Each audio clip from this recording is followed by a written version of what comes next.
any of the 6 pieces of legislation today because the point of this committee of the whole is to hear the feedback during public comment, listen to the presentations from the administration, and continue the dialogue around the legislation. Ohio law requires us to hold 2 public hearings before passage of the legislation to extend the sales tax. Accordingly, today's committee meeting will serve as the 2nd public hearing on these items. We will have the ability to schedule additional meetings if necessary. Because all 6 items on our agenda relate to the same topic, after public comment, I will ask the clerk, without objection from any of my colleagues, I will ask the clerk to read all 6 items into the record, and we can then proceed to the presentation from the administration. Do we have anyone signed in for public comment? Yes, Council President. The first is Mr. Dave Wondolowski. Yes, Dave, come forward, please.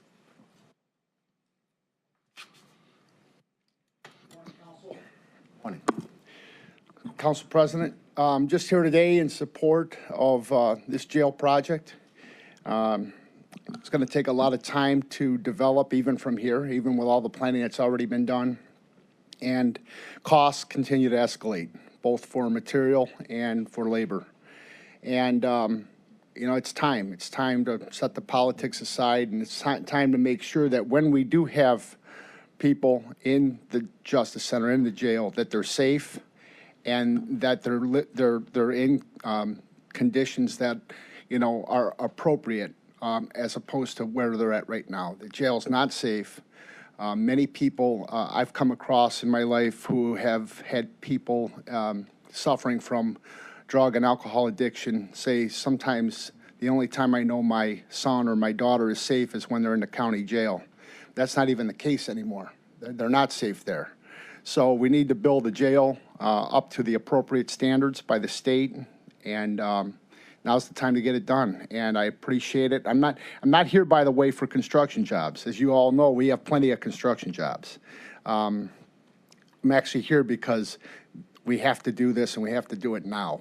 So please move forward on that. Thank you. Okay, thank you, Dave. Any other? Next is Mr. Joel Freelich.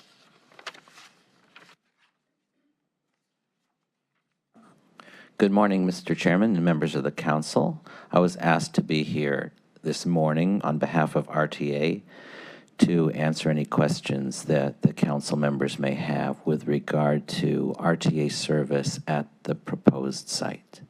So if This forum is not a two-way dialogue. At this moment, it's your opportunity to comment. okay, then I thank you for the clarification. So I would just like to let you know, the corner of Broadway and East 34th Street is well served by RTA. And to just verify how well served, I opened up my phone and did Google Maps, and one of the questions is a person might need to travel during the course of the business day between this 34th and Broadway site and the Justice Center. Well, per Google, it takes about 13 minutes. It takes 13 minutes if you take the rapid. You're only on the rapid for 5 minutes, but you have to do a little walking. For example, from Tower City to the Justice Center. If you prefer, you can take a direct bus from that same corner. The number 19 bus will bring you right to the corner of St. Clair and Ontario. And therefore, because it's so direct, you'll only spend 11 minutes instead of 13.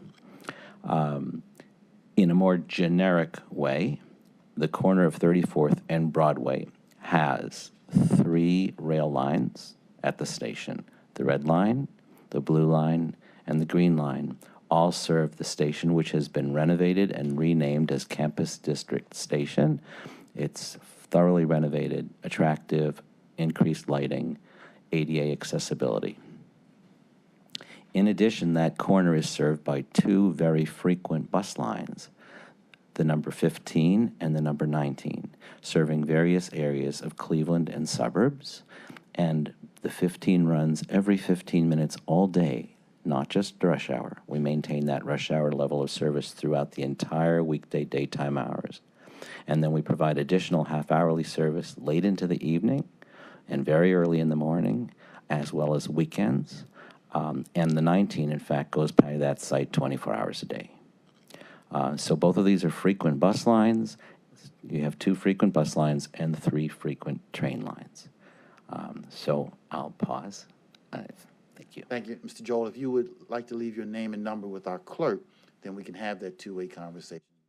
And at a later time, so then I'm excused, right? Okay. Yes. Thank you very much, sir. Appreciate it. Bye-bye. Next is William Tarter.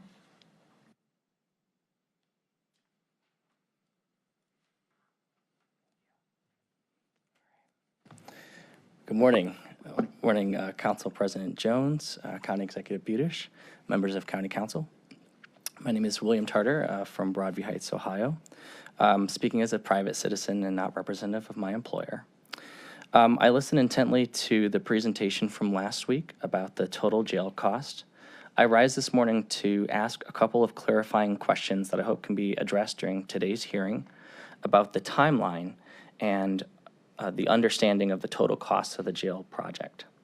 Last week, the consultant PowerPoint explained how the cost went from $550 million in October 2020 and went up 5% during the remaining part of 2020. Then, according to the PowerPoint, the total costs went up 14.1%, between 14.1% and 19.6% in 2021. And then in the first 8 months of 2022, according to the PowerPoint, the cost went up another 8%. The total estimate is now between $700 and $750 million.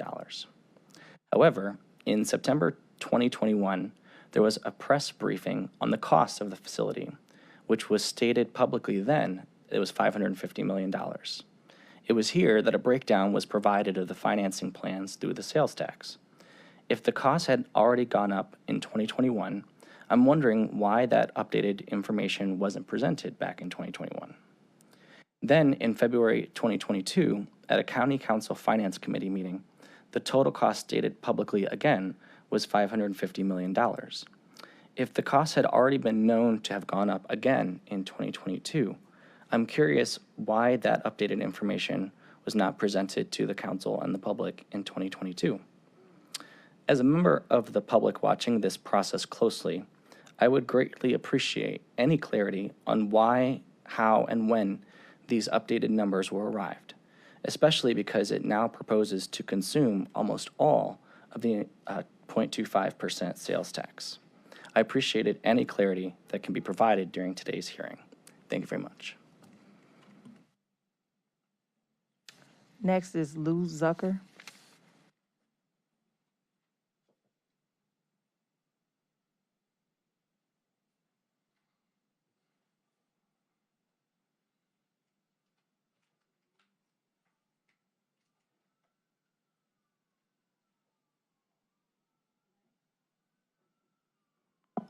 Okay, there we go. Hi, everyone.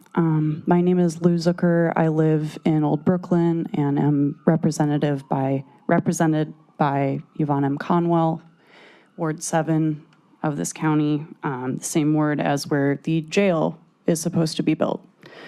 So there's been a lot of public outcry and people coming to these meetings and sharing different problems with the proposed site, the former Standard Oil refinery.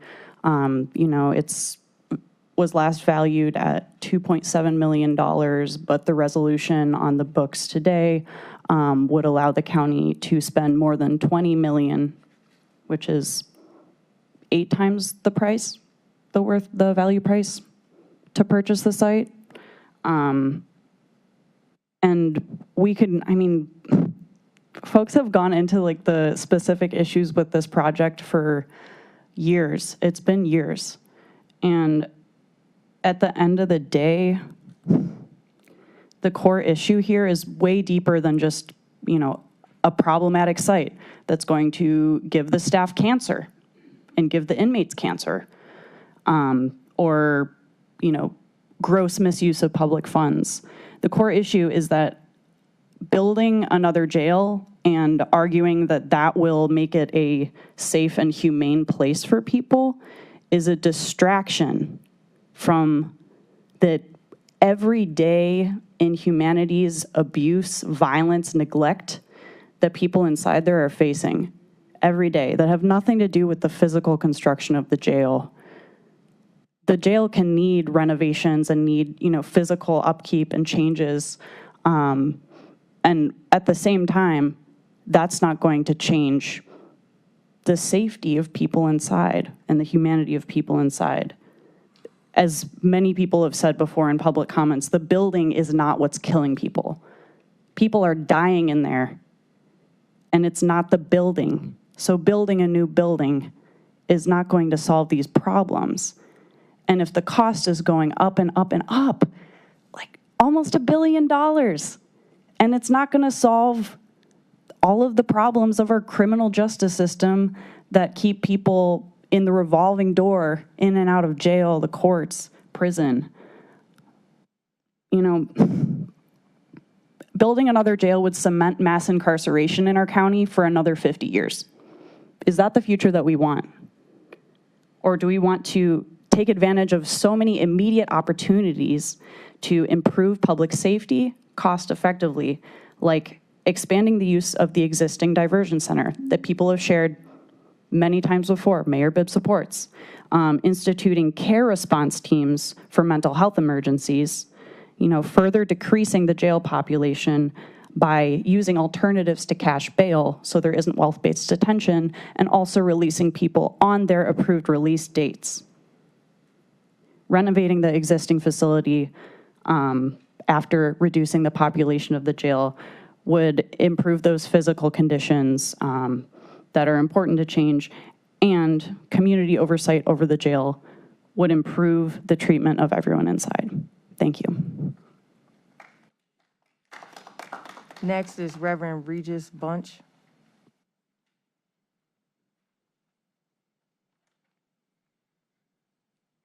Good morning. Morning. I pastor in the Lee Harvard area. The last thing our county needs is another jail where someone like Leah Day died in the jail. And after she died, people in the county said she could have been diverted from the jail. By investing another $1 billion into a jail dismisses the fact that jails kill people. Fentanyl got into the jail. What makes you think fentanyl won't get into your $1 billion jail? We need community-based systems of care, y'all. We're smarter than this. We're better than this now. If we can think about alternatives to incarceration, what Lee Harvard needs is more buildings of treatment and care and alternatives to incarceration. By putting $1 billion towards a building, is that we're doing more to uplift white supremacy than the betterment of our communities. What Leah Day needed was not for someone to say, go to jail first, and then you'll get treatment. Because sheriffs are not mental health counselors. Correctional officers are not mental health counselors.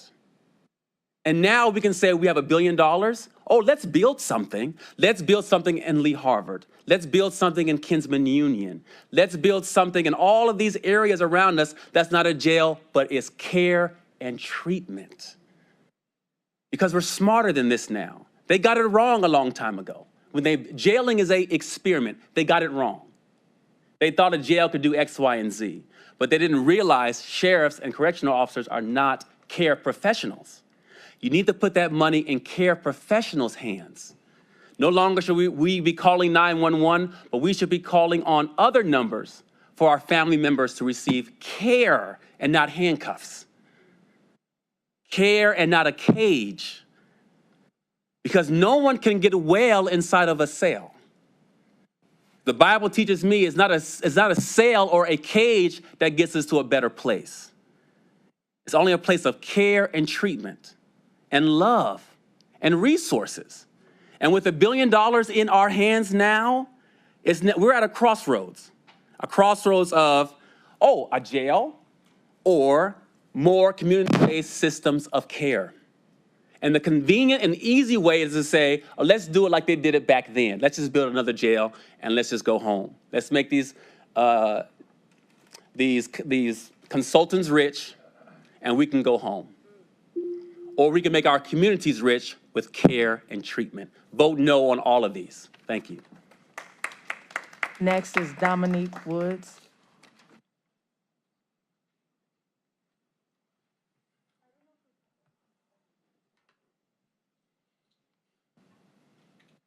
Good morning, Council. My name is Dominique Woods. I'm here as a young face in support of the new jail system. The thing about it is, I'm a young guy. I have a lot of outreach experience with doing marketing. I go into a lot of urban neighborhoods, and a lot of experience that I have, not only with my peers, as well as older gentlemen, older women, older men, is a lot of the jail conditions are really outdated. It's not really good treatment in there. It's not really good conditions. I've been hearing a lot of people speak about how it's not the jail's conditions, it's how the people in the jail are dealing with the inmates. But a lot of the conditions can cause uncomfortability as well. I think it's outdated.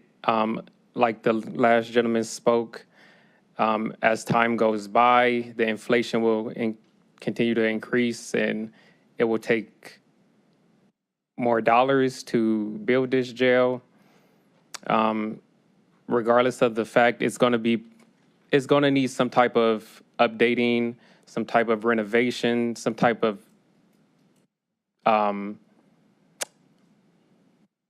renovation, basically. And it could either be now, while the price is good and while the time is right, or it could be later on and we don't know how much it will cost then. We don't know the plan then. And I support it as a young face. And that's all I need to say. Thank you, Council. Next is Pastor Robert Aiken.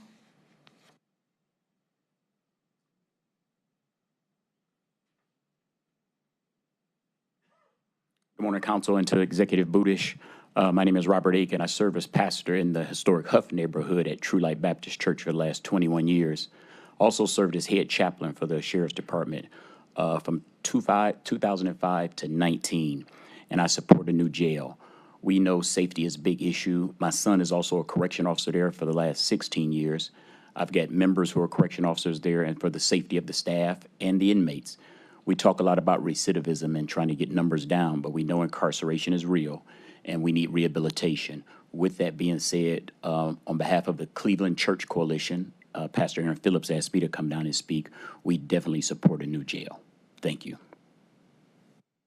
Next is Pastor Aaron Phillips.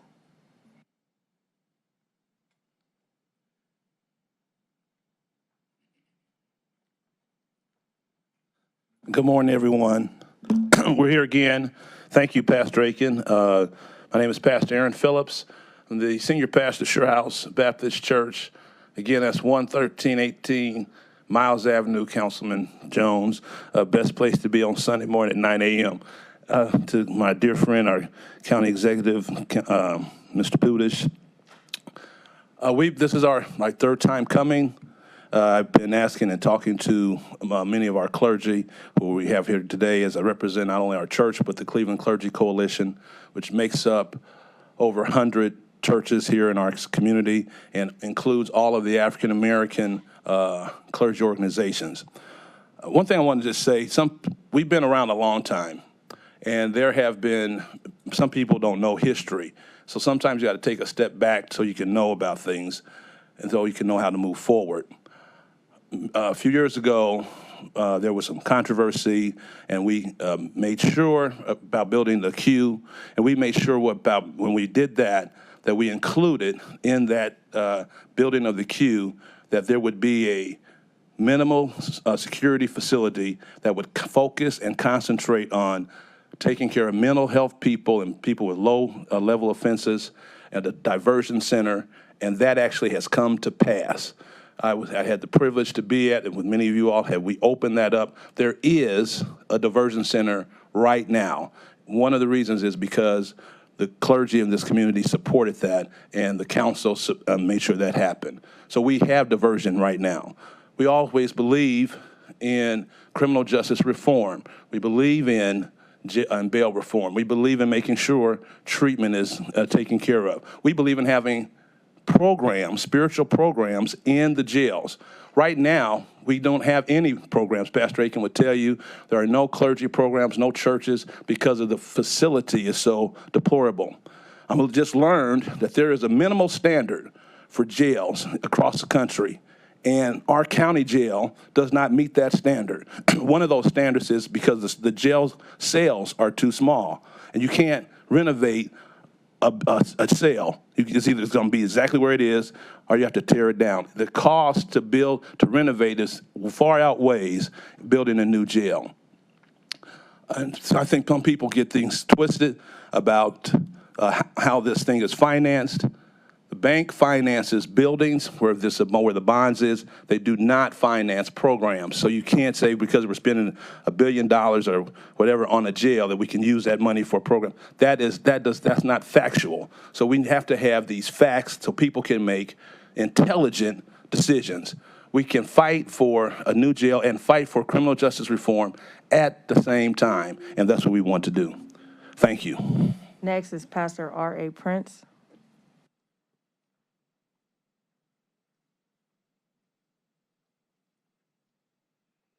Mr. Budish, Council President, other council members, I stand in support of the new jail. I live in Shaker. I pastor in the Mount Pleasant, Lee Harvard area, and I have a business in Maple Heights. One of the main concerns that I have is that eventually, whether it's done during your term or at a later time, another jail is going to be built. Jails are not only built for incarceration.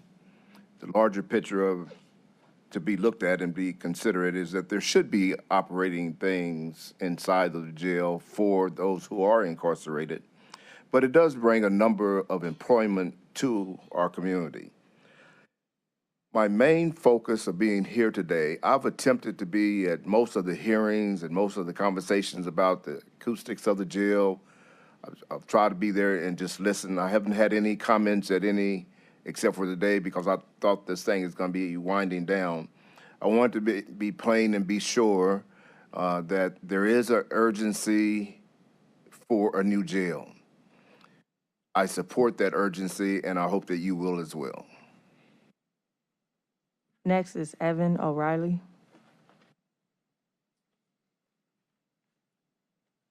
Good morning. I would like to respond directly to some comments that were made last week. I was unable to attend, particularly by Councilman Tuma and Councilman Gallagher. I'll try to remain brief, but if I go over 3 minutes, I ask that you give me maybe another 30 seconds to say what I need to say. So I'm here speaking on behalf of the Cuyahoga County Jail Coalition. We've been following this issue since the initial wave of 9 deaths back in 2018. We're now up to 16 deaths since that time associated with this jail.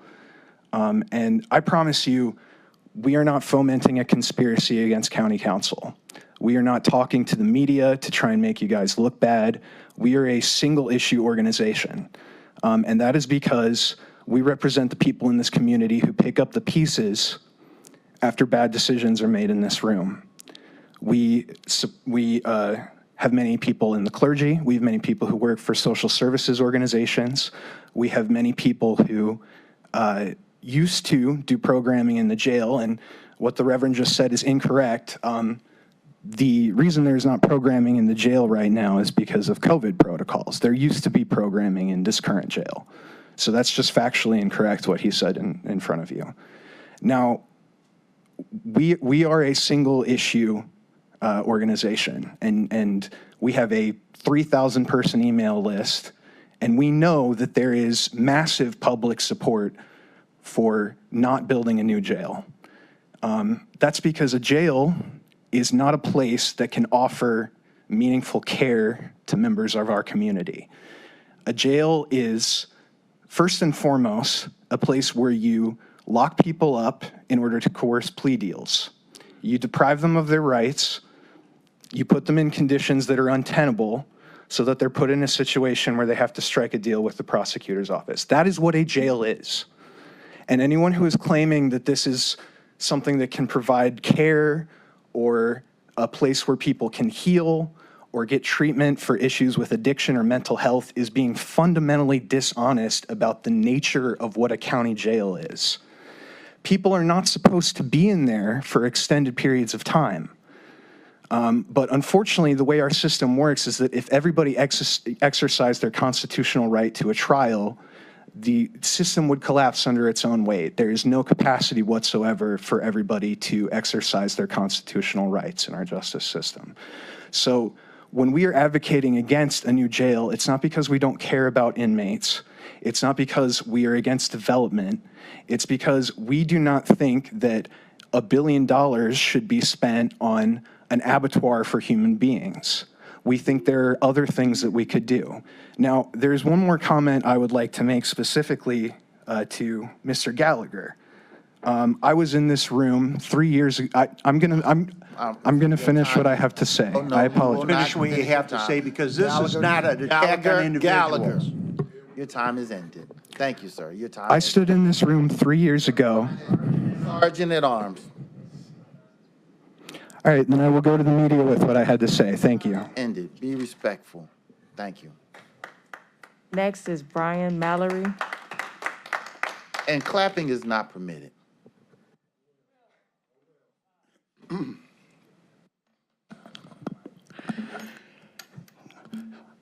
Good morning, everyone. Let's just take a moment.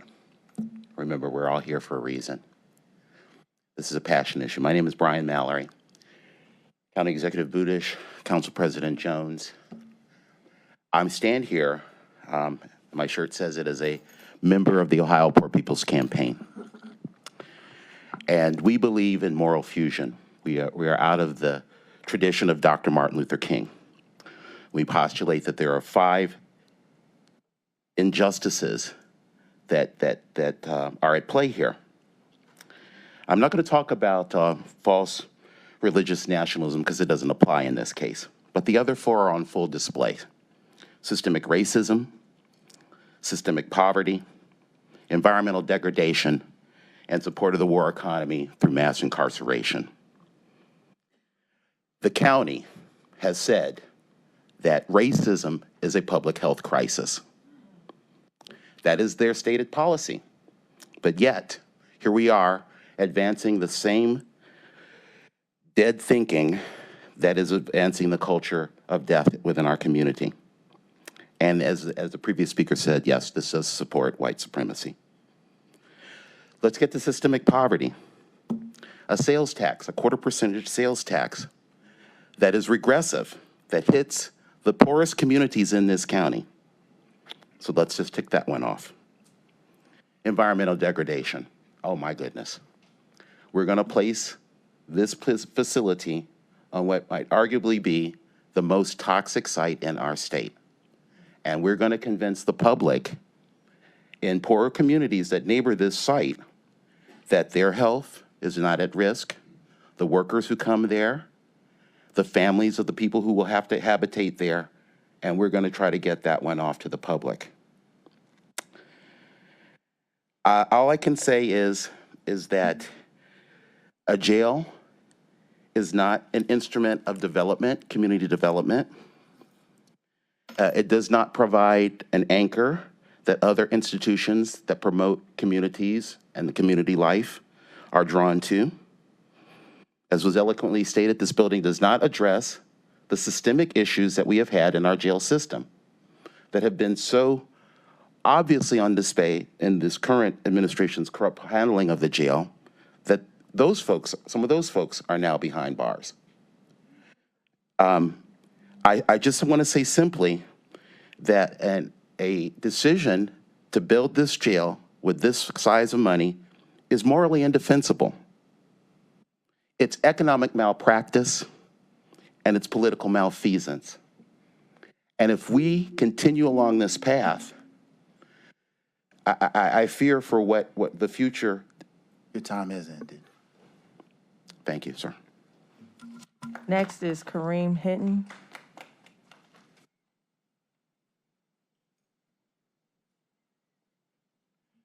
Appreciate the opportunity to speak. In government, authoritarianism denotes any political system that concentrates power in the hands of a leader or a small elite that is not constitutionally responsible to the body of people. That's the impression that I get when I see our elected officials who are answerable to us proceed in things that the community does not want.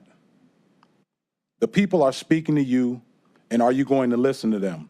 Will you listen to the many jail detention officers who also agree that a new jail would not be safe for them? They're mobilizing. Will you listen? Will you listen to some pastors that are on the payroll or members of the political cliques? We are telling you that we are not fooled by folks speaking about being humane now that we're not concerned with being humane when they pack the jails by closing the satellite jail facilities around the county. Sunlight is a main talking point, and I don't understand why this is a talking point for a jail that is not meant to be detaining people long term. Deprivation of sunlight doesn't occur for people who benefit from the right to a speedy trial. The proposed $750 million could construct tiny homes for our homeless, rent assistance for those who are on the brink of homelessness, free college tuitions and things of that sort. Those are the things you say that we don't have money to do, but now we see that that's not true. You can find the money in the same grants and tax hikes you're willing to impose now.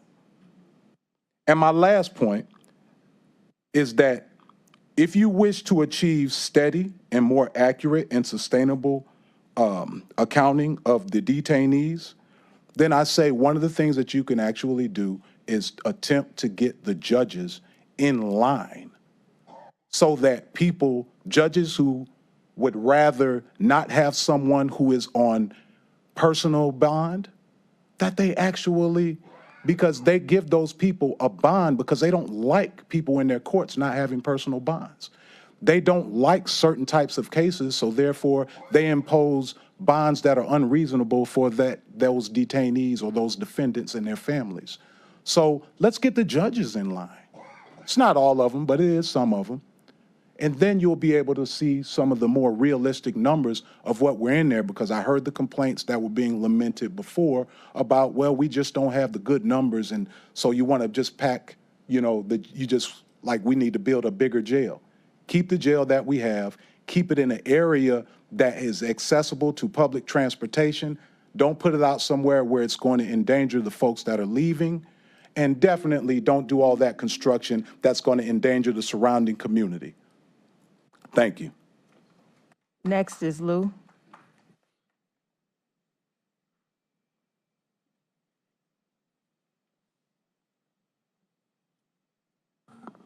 Good morning, everybody. I think I heard the cue. I'm here. It's not about we objecting a new jail. We understand when a building gets old, think about that. Even the county government had to move, right? So we understand a good building, structurally safe, is important for the people working in there, for the people visiting there, or for the people, unfortunately, staying there. That also goes into all the homeless shelters. If you can find the funding to build such a new building to hold more people, then why homeless shelters cannot get the same treatment? Why we cannot demolish, for example, the Hale to build a safe structure for the people staying here, unfortunately, and working here miserably. We are talking about the care everybody needs. Think about another aspect of it. The more people you keep in the jail, homeless shelter, the less people can actually contribute themselves in the society, in the daily job field or community activities. So we have to spend more money to market Cuyahoga County to attract people from outside. But don't forget one thing. The people having the means to come to Cuyahoga County, when they found out no public transportation, high homeless population, most of the neighborhoods are with a high crime, people are all in the jail. Guess what? If they have means to move here, they have the means to move out again. So what is the gain for the long term for all of us? People who born and raised here are the ones truly loved here. Can we help the people who were born and raised and loved here to be the constructive, productive citizen they intend to be, but they have lost all the opportunities? Thank you for listening. I know you guys are paying attention, watching our taxpayers' money. So please, help everybody to find a better way to utilize the money we rarely have opportunity to have. I have seen some of the good suggestions in our ARPA funds from 11 districts. That's what we should do. You are from the community, elected by the people from the community. You raise the voice of the community. You make sure all the services actually serve the community. Please be our heroes again, even without the cape and mask. Thank you very much. And the last speaker is Josiah Quarles.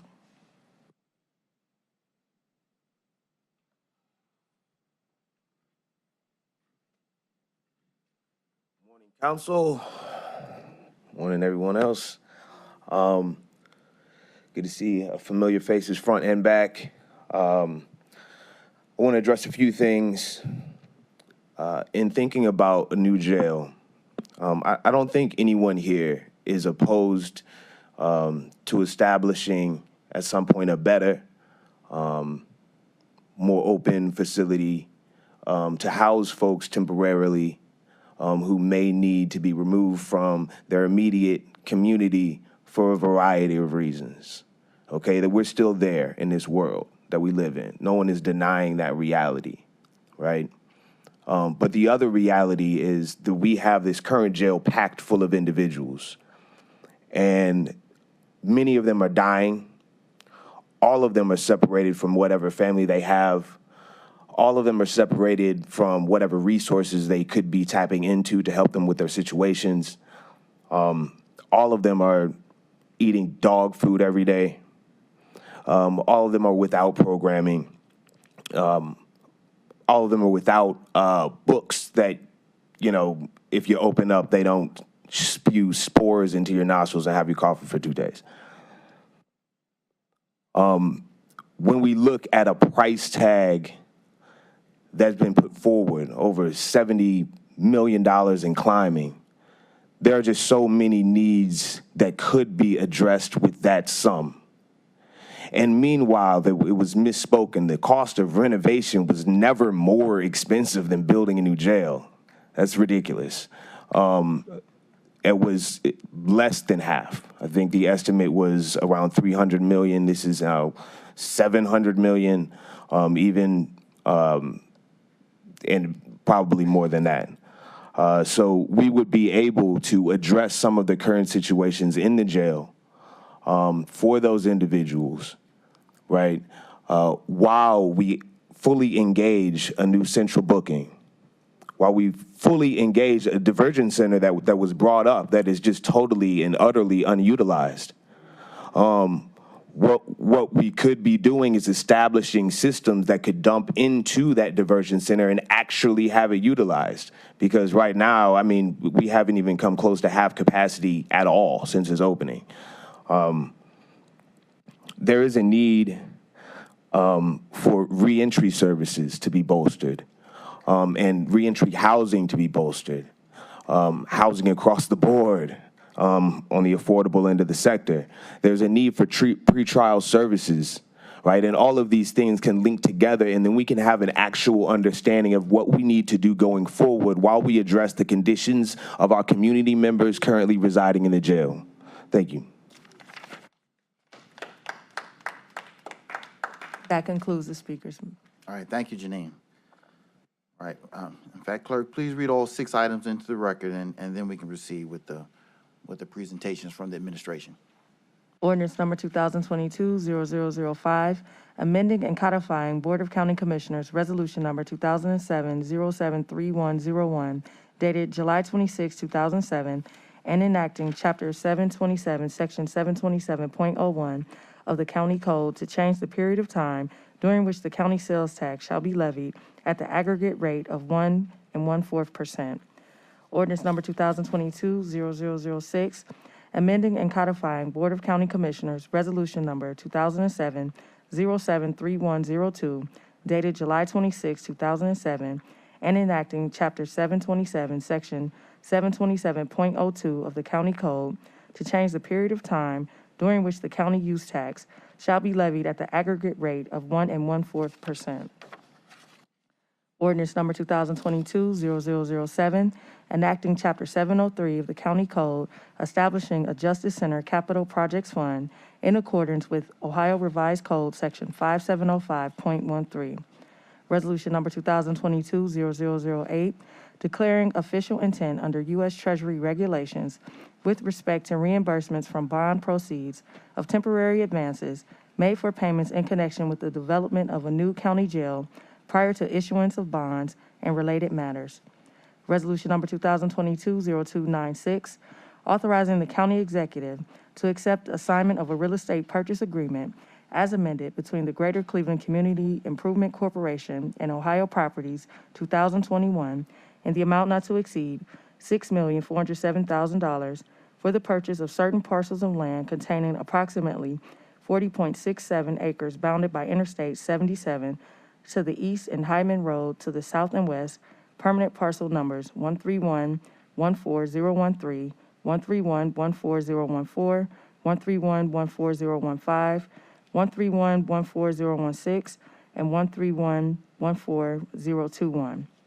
Resolution number 2022-0297, authorizing a real estate purchase agreement with UTS Realty in the amount not to exceed $20 million for the purchase of real property located at 2700 Transport Road, Cleveland.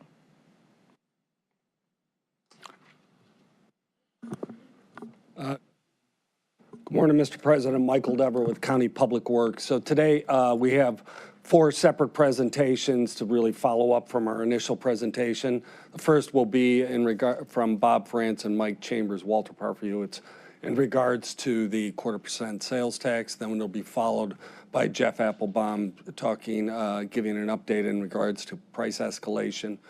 And then myself, I'll be giving a presentation in regards to how we came to this decision this presentation on the site specific, and then also follow up from our environmental consultant. So okay. Thank you.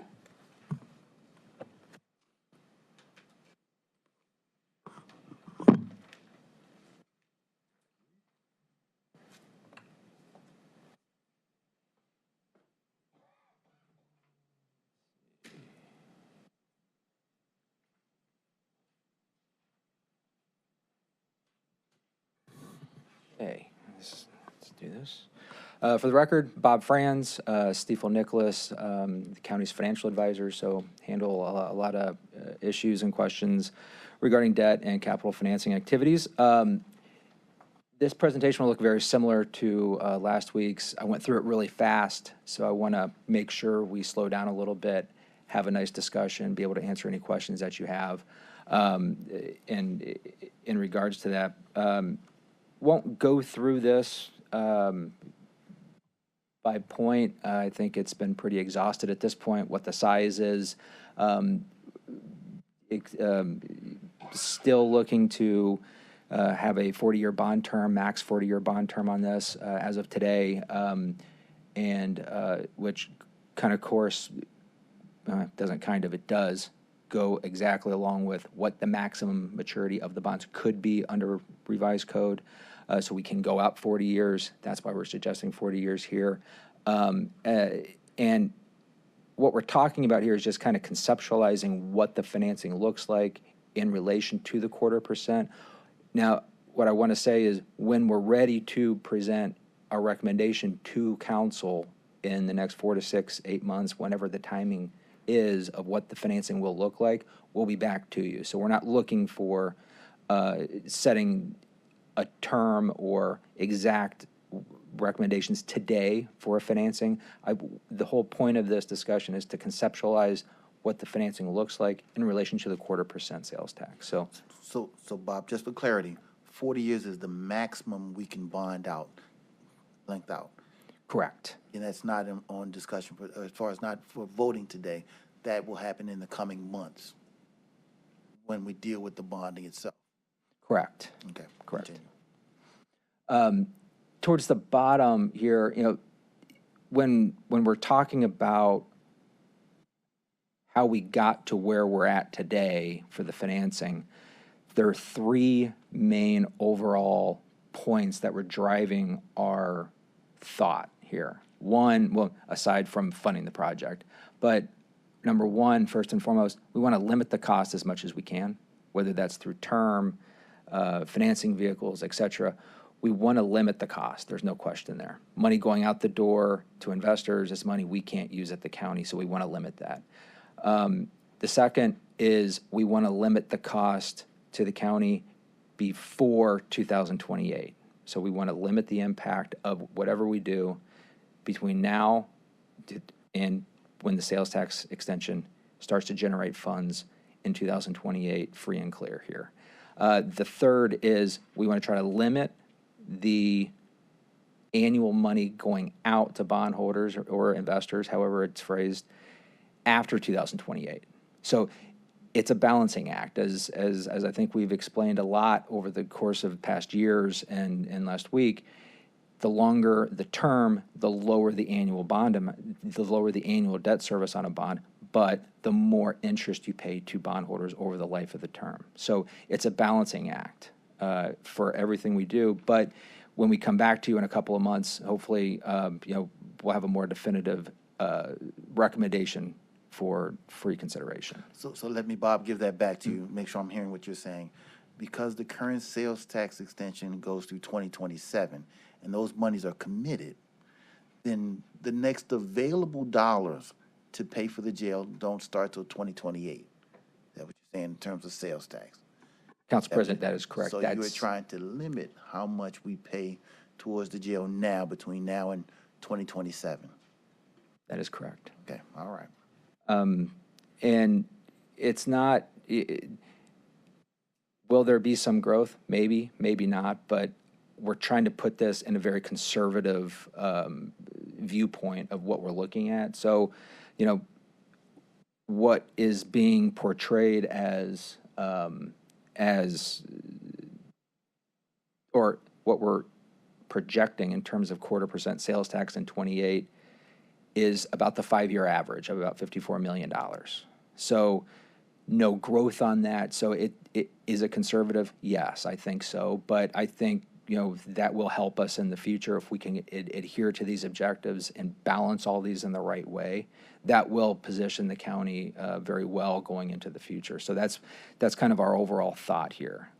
Going out 40 years, limiting that, yes, it does impact and it does increase the amount of interest being paid to investors over the term, but that allows more programming, more other needs at the county as determined by the council during the term as well.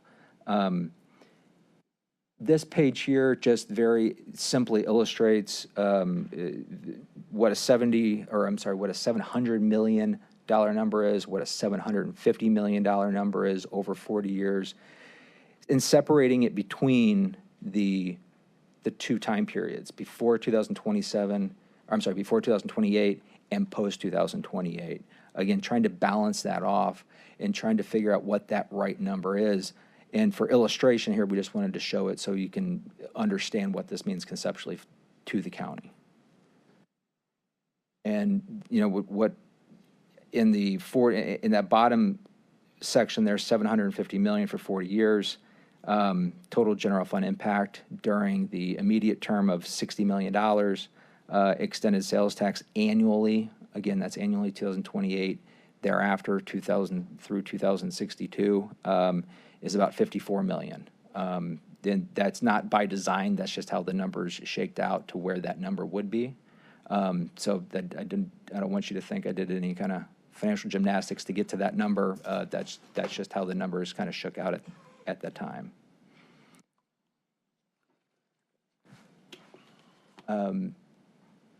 Another way to look at it here, you know, 54 million minus your debt service, we still are estimating about $9 million in operational savings. And that's essentially what would be left, more or less, under the $750 million example. And if I can go back. I'll end there and obviously take questions, comments, and field anything you guys need. If I actually could address some questions that came up last week regarding total interest, because I know you guys will ask it, total interest paid. You know, just to put this in context before I get to the number, because it is a big number and there's no getting around that. It is a good chunk of change here. This morning, mortgage rates, home mortgage rates, you're at over 6% right now. So if you look at a 30-year fixed rate mortgage, you do essentially double your payment over the life of the mortgage when you add interest to it. So that's not uncommon. We've gotten, you know, and the county's been very fortunate over the past couple of years to issue bonds at very low rates. So we have been very lucky, I think, and opportunistic in how we've managed the debt profile over the years. So when we look at a 40-year bond, it's a lot of money. And for $700 million, well, No the outbursts. interest. There are no outbursts, no cheering, no jeering, no outbursts, no clapping. That's the first warning. So, Council President, for 40 years, for $750 million, you're looking at about $1.2 billion just in interest. So there's no getting around that number. It's big, but it's the way that the math works. In terms of cost of issuance, Councilman Sweeney was asking about that. When we put these numbers together, we always assume some cost of issuance, and it's usually a percentage number of being borrowed. It's usually conservative, just to make sure we're not overshooting or playing catch up after the fact. But so in these numbers, it's 0.55% is what is assumed in these numbers of the par amount being sold. So about $750 million, depending on that. And those are the two items that I had that I wanted to address that I knew got brought up, but obviously I'm happy to answer any other questions that anyone has at this point. Any questions from the council? Councilman Miller. Mr. President, to Mr. Franz, I have a question and a comment, and the question is based on the assumption that unless the market changes radically in the near future, that when we sell these bonds, the interest rate is going to not be optimal, but in the past. We've often refinanced when things got better and saved ourselves a lot of money. And my question is how long would is there any set amount of time before you can refinance? Councilman Miller, great question. In a typical municipal bond issue, where we start with the base assumption on any tax-exempt municipal bond issue is a 10-year call option. So for the first 10 years of the issue, you can't take those bonds away from investors. But when you get closer to that call date, you have that option, which is very unlike a home mortgage where you can refinance over and over and over again. It's just the way that the market has evolved over decades, and that's just the norm in the tax-exempt market.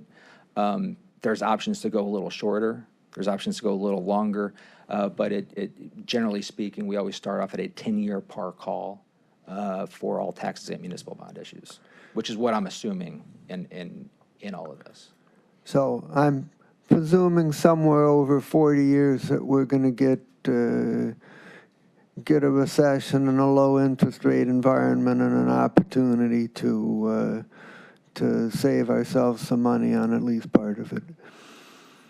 So the comment that I have is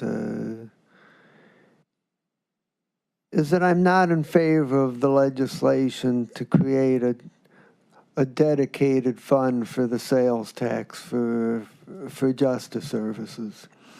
I recognize the need to make improvements to the Justice Center of some kind, but we just have too little information at this point, and there's too many other needs out there, and to say that we're going to lock in this money for one purpose, I think that's just not good budgeting, and I would urge my colleagues not to support that proposal. Thank you.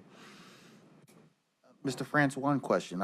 The current sales tax, to Councilman Miller's point, the current sales tax, we generate over $50 million, but it's dedicated, as it says, to the Global Health Center, to the other items. But we don't exhaust all of that money. How much, am I correct, maybe in the neighborhood of $40 million is used from that 0.25% to meet the dedicated, obligated needs? The 0.25% currently funds approximately, $50 to $54 million. Generates 50 to 54 million. Yeah. How much of that is being used annually for the obligations? Do we use every penny of it, or is there any money left over? Generally speaking, Council President, past 2 years, I think it's been pretty much all of it. You've had to just use because all of the it. hotel Okay. and other things. So as different financing plans perform different ways, which is generally been the case, but generally been as expected, the 0.25% is primarily used for those purposes. Mr. President, My on belief, this hold point, one moment. It's my belief that we have used some of those dollars for other purposes because we have still met our obligations, but there were dollars left over. And those dollars this council and the administration have used for other needs of this community. You can double check if you need, but that was my understanding that we have used those dollars. In my experience, I would say, we've used those dollars.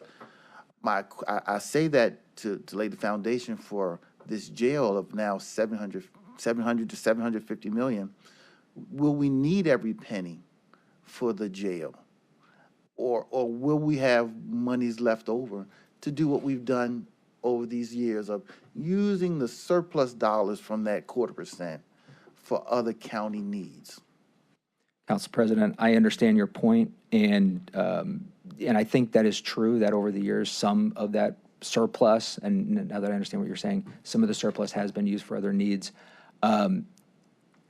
Given the fact that where we're at with interest rates, where we're at with the project budget, I don't know if we can say that definitively, because I think it ultimately depends on where those numbers come in, how the project gets funded, and how the debt works out, but also how any excess gets captured. To Councilman Miller's point, I think Greg, correct me if I'm incorrect on this, but the way that reserve is structured, if funds from the 0.25% don't get used for debt service on the jail, then it gets captured in that capital fund for the Justice Center. That's correct.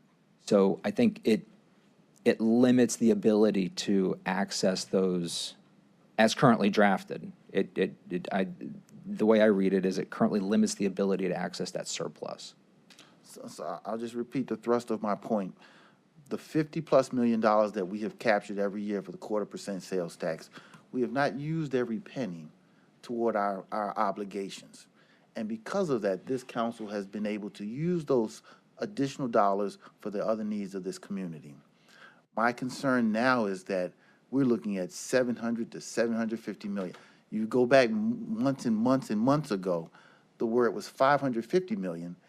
And if we don't move and do our due diligence in a timely manner, that number will rise. And now that number has risen. Now, we certainly can have conversation around how this happened and why and when it's presented, and we certainly can have those conversations. But if there's any reality to what they're saying about 700, 750, then we are seeing a rise that will continue until the day we make a decision, And even at 550, and now I believe certainly at 700 to 750 million, every penny of this sales tax could easily be dedicated towards repaying this debt. So the work that we've done in the past of using these dollars for other projects, that may not be available to us. And if that is a reality, after through these discussions, we find that's a reality, for this council to place all of these monies into a fund, I don't see that as a detriment. To dedicate these dollars. So, Councilman Miller, I'll give you a chance to respond to that. So, you are right that we've used the current sales tax for some other purposes. And for your information regarding the current sales tax, there is no legislated or legal requirement that it be used for any purpose. We, in fact, primarily used it for convention-related facilities, but it was not legislatively dedicated. And so it gave us flexibility, and all I'm suggesting is let's do the same thing. You know, let's not lock ourselves in by having fixed legislation limiting it to a particular purpose, so that we can respond to whatever needs arise and what makes the most sense down the road. Thank you. Point is taken. Councilman Schron. Thank you. I think most of us have involved with mortgages at some point in our lives. We borrow money, fix it on time, fix it on interest rates, and then a payment program is part of that process, which then, depending on whether you increase the payments, increase the interest, the time goes up and down as far as on that scale. You started out by saying that 40 years is the maximum that these bonds could be floated for. So at least I think that's what I understood. If we just paid for just the jail, leave every other conversation out based on the current numbers that we received, using time, interest, and payments, when would we pay this off? Because we know the interest rates are moving, but using today's interest rate, using the payments that you have laid it out here, what would be the time that we would pay off that $700 million or $750 million? Under the just the jail. Just the jail, Councilman. No other Schron. fund, no other place else, just the jail. Under these set of assumptions. Yes. 40 years. So it's going to take us 40 years. There's nothing going to be left over. So we're going to need to go the full 40 years. Every penny of the 0.25 is going to be consumed in the jail. Again, under these assumptions, yes. Okay. Yeah. All right. So my logical question is to can that 0.25 be broken up into smaller pieces, increments? Because time is a function. So the 0.25 could be 0.05, could be 0.115, could be 0.15, could be 0.20, could be to 0.25. Any increment between there, correct? I think, Councilman Schron, I think it's traditionally been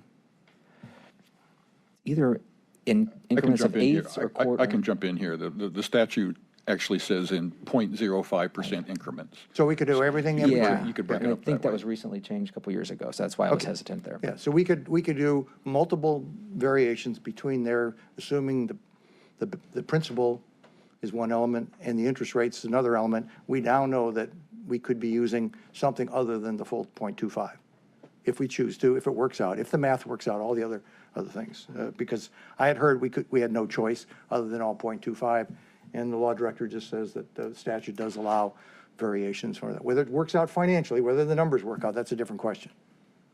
All right. You said that this is the way the math works out today. Just a reality check, I think is what you were alluding to. And we know that yesterday the Feds raised the rates by 75 basis points just yesterday. Mm-hmm. Is that factored in? Is the 75 basis points factored into what we're going to sell these bonds for? The numbers that I illustrated are as of about a week ago. So there was some conservatism built into those. I think that's probably Had you all but forecasted gone. 75 basis points yesterday? No, not on this one. Have you factored in that the Feds probably are going to raise them again in the next 2 to 3 weeks, they're telling us? Yeah, so under these numbers, because I wanted to keep the same illustrations going, so if rates go up, obviously we have to pay more. Well, the rates went up yesterday, we know that. Yeah. So yeah. and you didn't factor them in last week. Right. So these are already incorrect, what we have in front of us, based on probably what the marketplace is going to demand based on the 75 basis points from yesterday. Correct, yeah. Okay. And everything according to the Fed chair is that probably in the next 3 weeks, we're going to see at least another 50 to 75 basis points. So these will be wrong a second time if those rates go up again, assuming they go up. Assuming they go up, absolutely. Okay. We just had a passage of the IRA. Was the IRA purpose, what was the purpose of the IRA? The IRA, can you? The Inflation Reduction Act that was just passed last week by okay. Congress. The impact of the IRA on this? Directly minimal that I'm aware Okay, of. so the fact that the Congress is trying their best to reduce inflation, which would reduce that $700 to $750 million. If inflation, we've got this on a timeline that it doesn't end.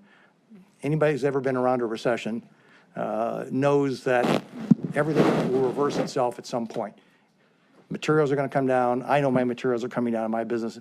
Rates are dropping. My steel suppliers are dropping. All those things are starting to take place right now because we are on the verge of a recession. Do you have anything factored in here in these next 4 years based on this cost for a recession? On the project? On the financial costs in regards to this project? No. Not that I'm aware of. So we don't have a range. We just have a high end is all we have, is all we're working with. And the bond callability, to Mr. Miller's question, is the first time we can call these bonds is 10 years? Okay. All right, those are some of the things that I'm very perplexed about where we are in the financing of this. Thank you. Councilman Sweeney, the floor is yours. Thank you, Mr. President, and thank you for responding and giving me those two answers, and that added some value to my thought process. Just a couple questions. You mentioned by statute 40s are top in your professional opinion. If we could do more, would we?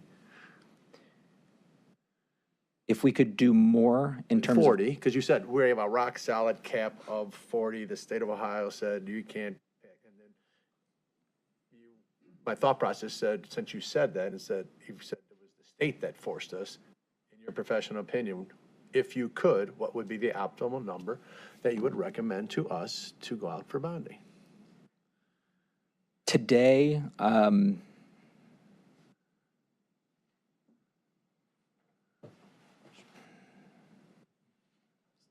35 to 40 years would be depending on. Yeah, that makes sense, but I just, once you said there was a cap. A cap. You didn't really need to say that. So if you could go more? Yeah, if you could go more, that does not exist.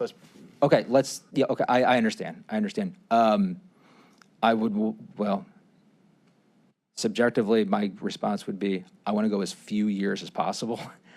So anything over 40 is hard to conceptualize, really, But from. I'm just going with, you made the statement, it was, and it seemed like, from my interpretation through my council president, that if you could do more, you didn't need to say it, if you weren't going to go over it. That's Right. what I got, that's what I'm thinking about. Yeah, Your professional recommendation would be 35 to 40. 35 to 40. With this particular thing, and we don't have to worry about it, that we're Ohio Revised Code, because you're within those parameters. It's in the parameters, Councilman Sweeney, the longer you go out, there is a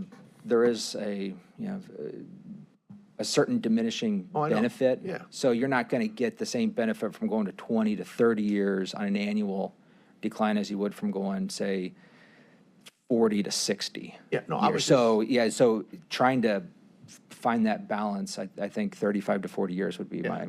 Through the chair to you, it's just, thank you for that answer, because I was just going on it's been said to me many times, because of the Ohio Revised Code, max is 40, we can't go over that. But you wouldn't go over it anyways. So those comments are kind of irrelevant. I would not recommend it, no. Okay. Is there a penalty for refinancing? You said you go up to 10 years, but is there a penalty to do that? I would say no, not necessarily, no penalty. No, that's either, because if I take it out early, there's a penalty, or there's not a penalty. I understand. No.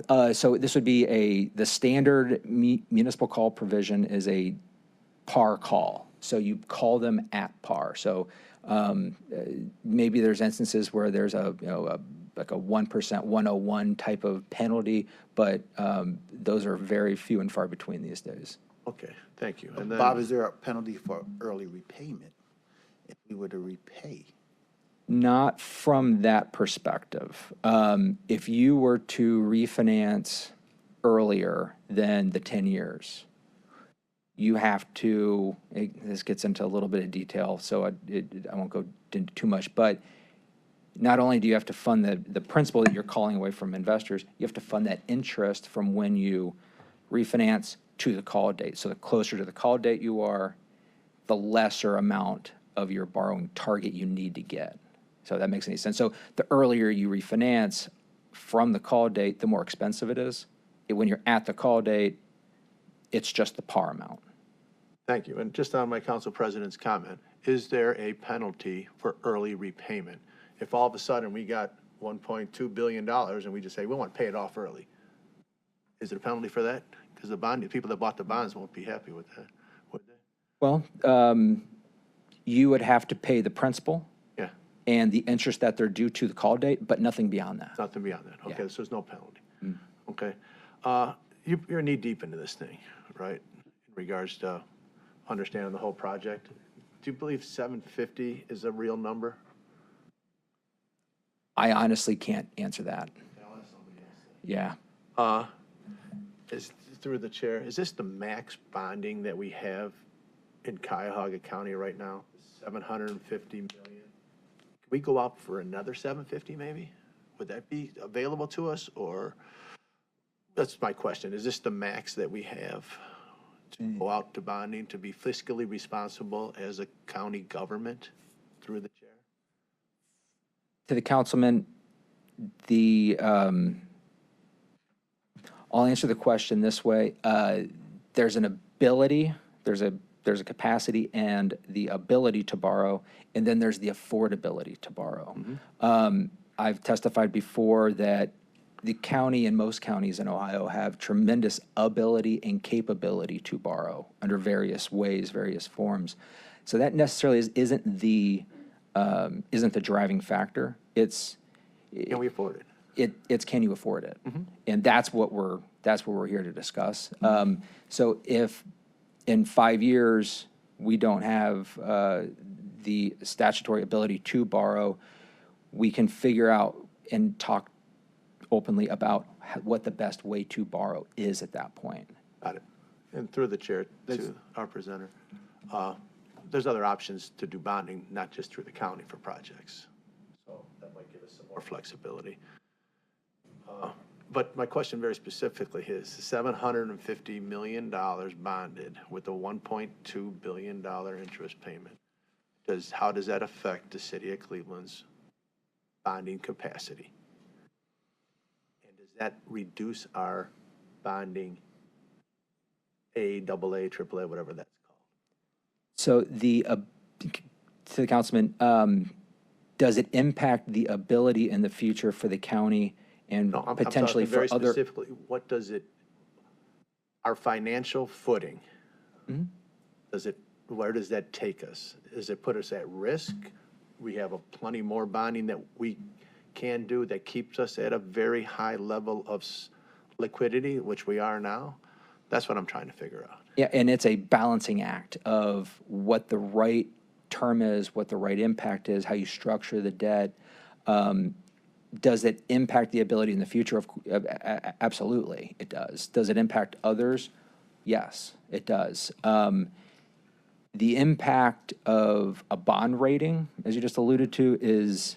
Sorry about that. Yeah, no, you're fine. There's a lot of moving parts to a bond rating. I know that.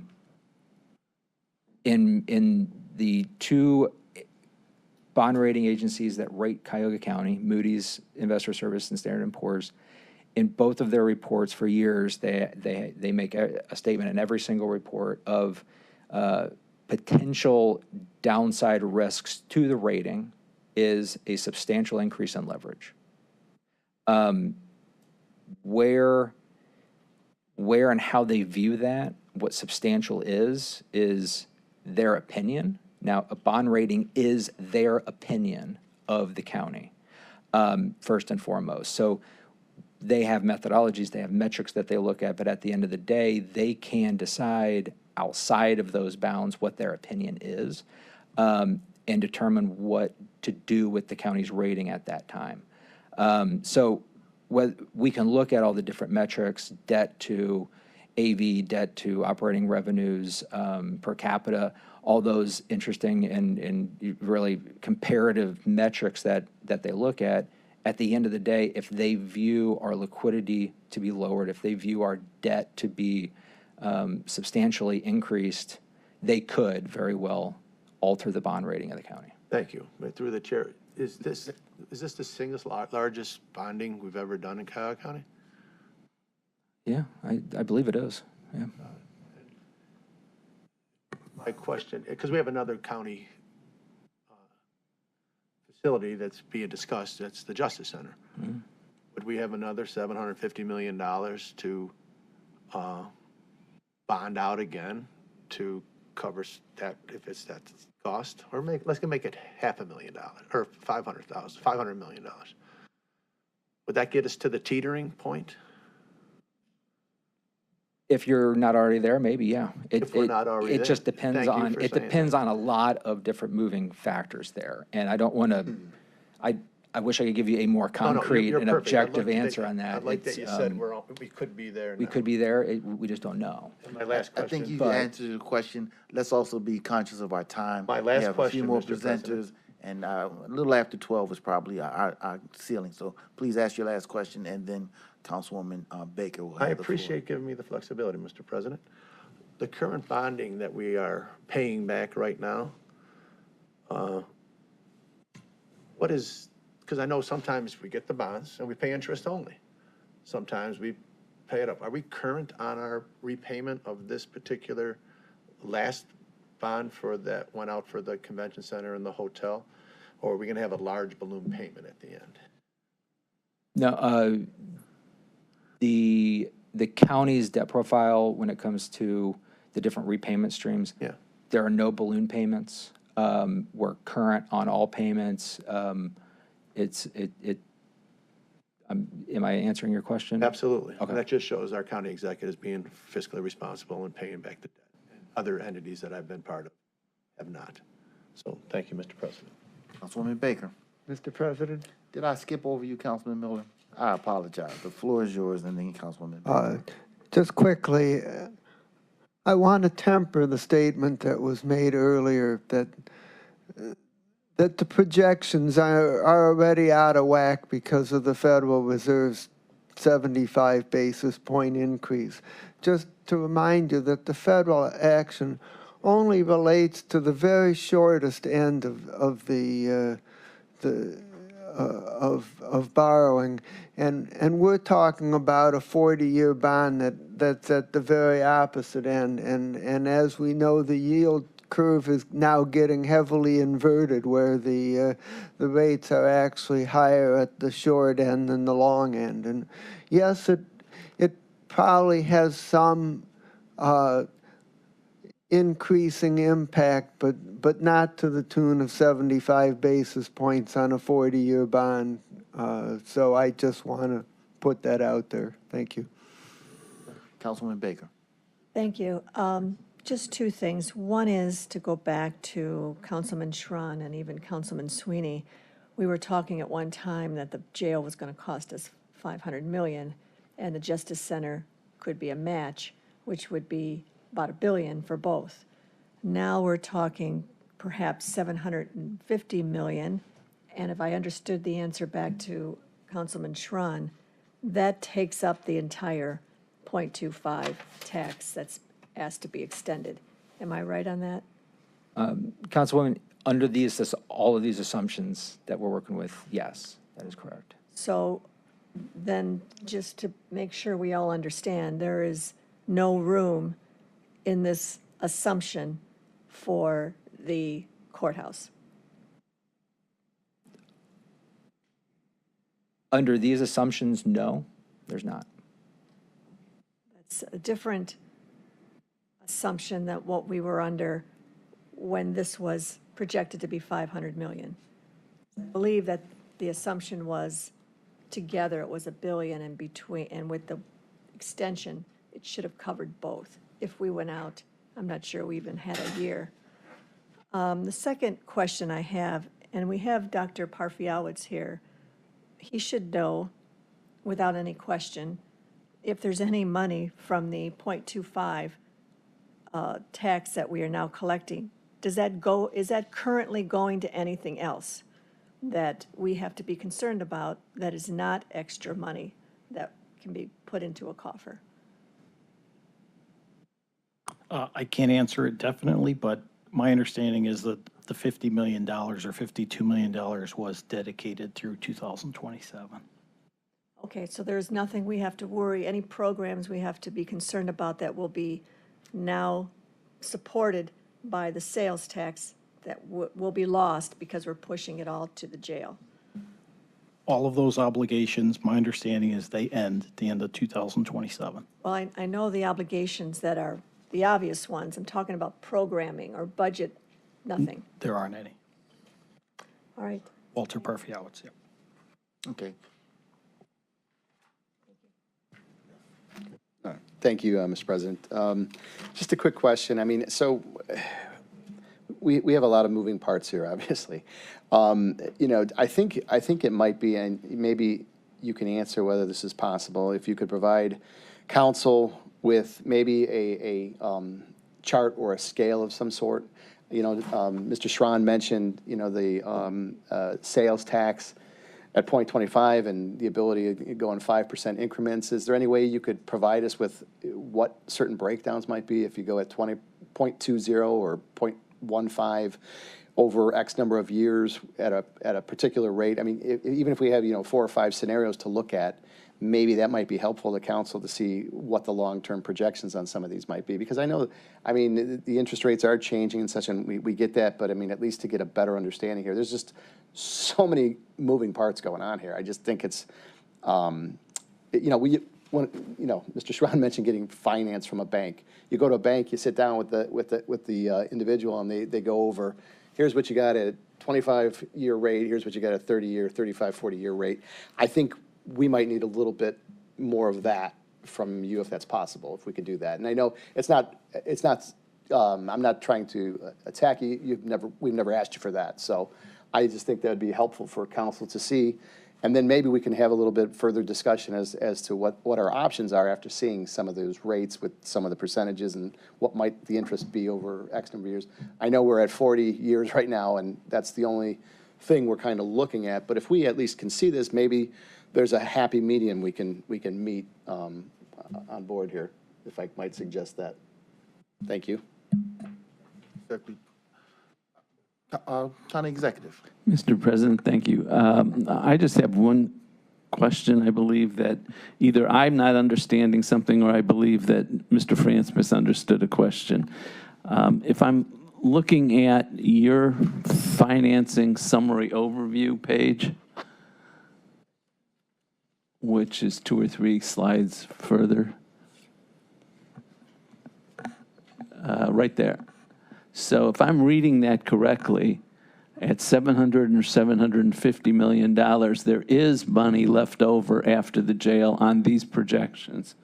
Am I reading that incorrectly, or did you not say that? Oh, County Executive, so under the 700, and this is where I was going with the $750 million scenario, the sales tax generates approximately $54 million.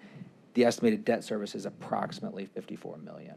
So any savings there in this scenario, and this is what I was talking to, is the $9 million operational savings in this case. So that's where the savings really comes into. Maybe there's another 100,000 there, but I'm just. But under these projections, the projections are that there would be savings on a new jail operationally, and that would mean that there would be some money on the sales tax left after the jail is paid for. Is that accurate? Am I reading this correctly? County Executive, under these assumptions, yes. Thank you. To that point, the 9 million projected savings, that's 9 million savings to our general fund? Is that, where are the savings of this 9 million? What is the root generator of this $9 million savings? What monies are being saved? I'm going to let Mr. Chambers speak to that exactly. Use a lifeline. No, it's Mike Chambers. You know, this is for the correction officers, the number of employees it's going to take. So this is general fund. That This would is be general fund. So projecting that we will save $9 million in our general fund, whether that happens or does Correct. happen, that's And hopefully we get the not 12 to million. the sales tax, it's to the general fund. The general fund, which can be used, as the county executive indicated, you know, for the other project.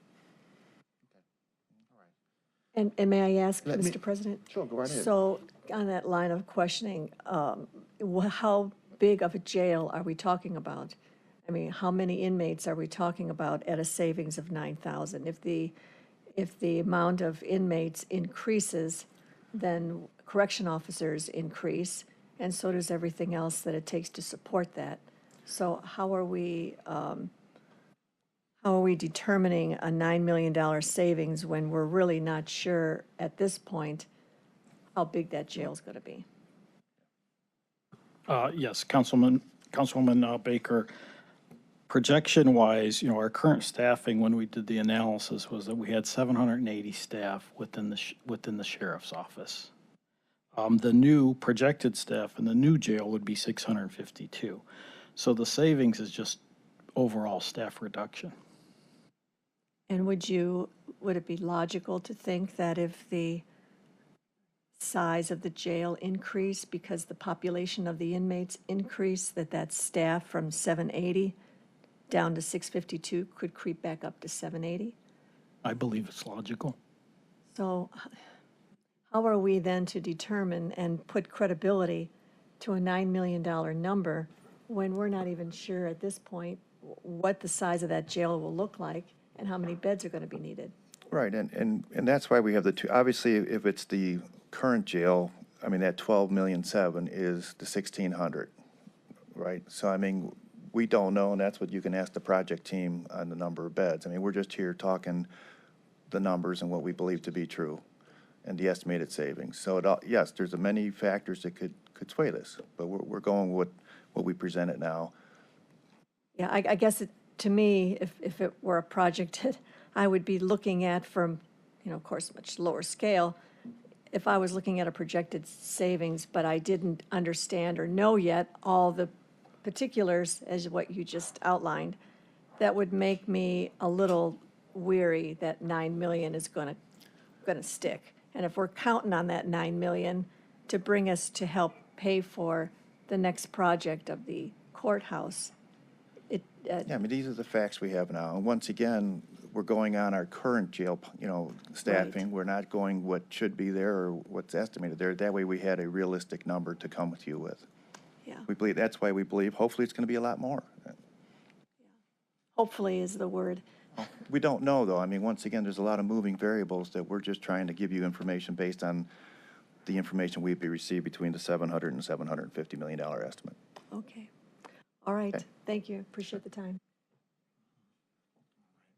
Well, we have quite a few presenters. Let me say this. If we're looking at the numbers that are being presented to us, 500 million was said in the previous months and weeks, with the promise that it could rise, and we're seeing it. You're now telling us 700 million, maybe 750 million, and your promise of rising hasn't gone away until we lock it in. Okay. Whatever these costs are going to be, and when we set this, when we borrow this money or bond it out in the coming months, we still have to pay for it. And that is where the 0.25% sales tax is coming in. That is what is on discussion today. We have a legislation that gives us an open-ended sales tax. The community will continue to pay 8% for their products and purchases in perpetuity, the way the legislation is laid out now. This body, I'm going to share the consensus of this body, is that you would like to set a date and opposed to having an open-ended sales tax extension, which certainly would pay for whatever the costs are if it's opened into infinity, okay? But this body has said, we don't want, collectively, you have said, a consensus of you have shared with me that you would like to create some end date to the 0.25% sales tax. Allow the future to decide the future council. So where should that be? That is a conversation, but what I am going to recommend to our law department is that we set it for 40 years. Prepare paperwork for 40 years for our consideration. That way, the longer our bond can go out is 40 anyway. So that would parallel that way, and with the risks of it not being enough, but at 40 years. And if we shorten, I've heard 35 years for the bonding, that we're not doing today, but the bonding we will discuss in the coming months and perform in the coming months, even if that bonding is less than 40 years, 20, 30, 35, whatever this body decides. At 40, we do create the revenue necessary to pay for whatever decisions you decide to make in the coming days. So again, Law Department, I'm going to ask that you prepare. We will not do any amendments today. You prepare it, and it will be available for our consideration. Just on a point. Is that a point? I have a point. Oh, please go right ahead. Thank you, Mr. Director. You mentioned the jail at the current number right now, and you've said it was subtracted to there to get the savings. What is the optimal number of the jail compared to the current number? Just 'cause, I mean, we're down 10, 20, 30? That's a sheriff question. I can ask the sheriff, but I just want to, just so I can be sure, because I want to, a snapshot here caused this number, but in a perfect world, we need to be here, and what would that cause that number? Would it be the same 9 million? And once again, we just wanted to be realistic, what should be versus what really is, because that's really not a savings, because we're already paying at the current staffing levels. So if we needed X amount more, I didn't want to overstate the savings when we're really only at the current levels. Do you know what I'm saying? So what you're seeing is based on current staffing levels. Absolutely. Versus the future proposed staffing levels. And through the So chair. I believe it's conservative. Director, you are the most conservative, responsible. We are thankful that you serve in the way that you do. So I'm not questioning any of that, just my curiosity, because if there's staffing shortages, we need people to work. And if in a perfect world it was 800, what impact does it have on this savings? And I can ask the sheriff, and you'll get me the information. I'm not a problem. I'm just wanted to share that point that brought up and stimulated that thought. Thank you, Mr. President. Councilman? Yeah, thank you, Mr. President. Yes, just to reiterate what you had said, I mean, I certainly would be opposed to an indefinite sales tax that would go in perpetuity. I think that's unfair to saddle future administrations, future councils with something like that. And whether the time frame is 40 years, that's kind of why I was asking Mr. France, maybe you could put some information together as far as how that all pans out, and then we can have vigorous debate on the time frame. But I certainly appreciate you bringing that to the foray there. Thank you. Councilman Schron. Thank you. And to Mr. Sweeney and I think a couple other people, you must certainly have a business plan that shows what these numbers are as far as the head count going up and down in order for you to put on this piece of paper $9 million that people are relying upon. We know we did not see a business plan when we did a consolidation of the jail. And I can see one of your contemporaries is nodding his head. These are questions that are basic business questions. We took and consolidated all of our jails downtown. We're now getting ready to do another massive expenditure. Please give me the business plan.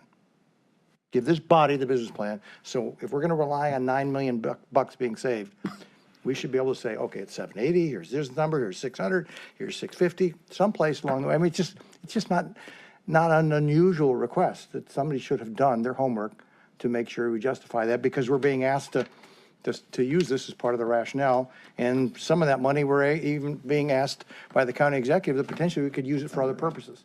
Well, it's only going to be extra money if the business plan supports it. So show us the business plan, show us where you went through, what the new jail looks like, what the head count looks like. Is it 780? And that's okay, wherever it falls on that scale. And that would be fantastic.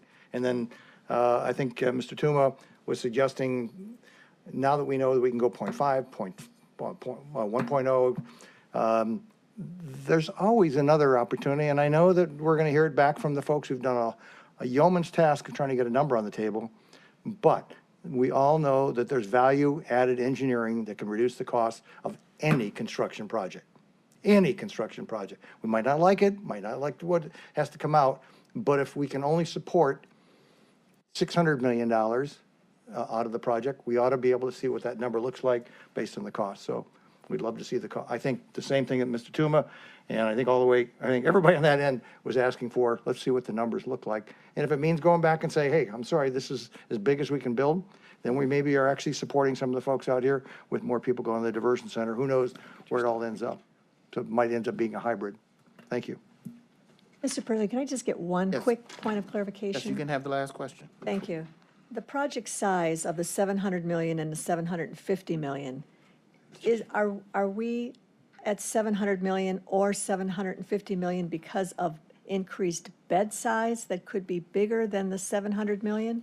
Or is it because of inflationary price that we're just not sure that 700 is going to be enough? I'm going to leave that to the project team. Once again, we're the finance team. We were given these ranges. I'm not trying to avoid the question. I don't know. Thank you, It's a Mike. question Thank you, I Mike. would It's an excellent question. It will be answered, but this is not the team to do it. Sorry. So at this time, thank you. I don't think we have any more questions on the finances. Let's move to our next presenter. Chairman, can I just ask one quick question regarding the request of the law department?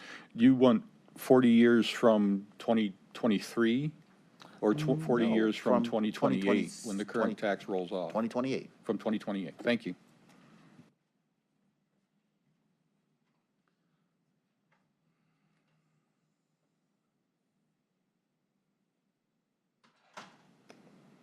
Mr. Chair, is this the right person to ask that question before we get started? Not yet. Let's allow him to present. And the answer to your question is yes, but let's allow him to present in his own way. Jeff, you have the floor. Okay. Jeff Applebaum, good morning. I think I can answer some of the questions that you've asked. What I've done, I made what I thought was supposed to be a brief presentation last time. It was extended, but I only had 3 or 4 slides. What I'm going to do right now is I'm going to go back through, and I've added a little bit of content to answer some of the questions that you had asked. So I'm going to review what I told you before. I'm going to try to answer some of to the extent I can answer the questions, and I'll tell you if I can't going through this. Let me make a couple points, just initial points, because we'll talk about this again. And this actually gets to some of the points that Councilman Strawn raised. So keep in mind that even if we are permitted to proceed with the design of the jail, and keep in mind, everything has been suspended now for almost 10 months. No design has moved forward for a variety of reasons.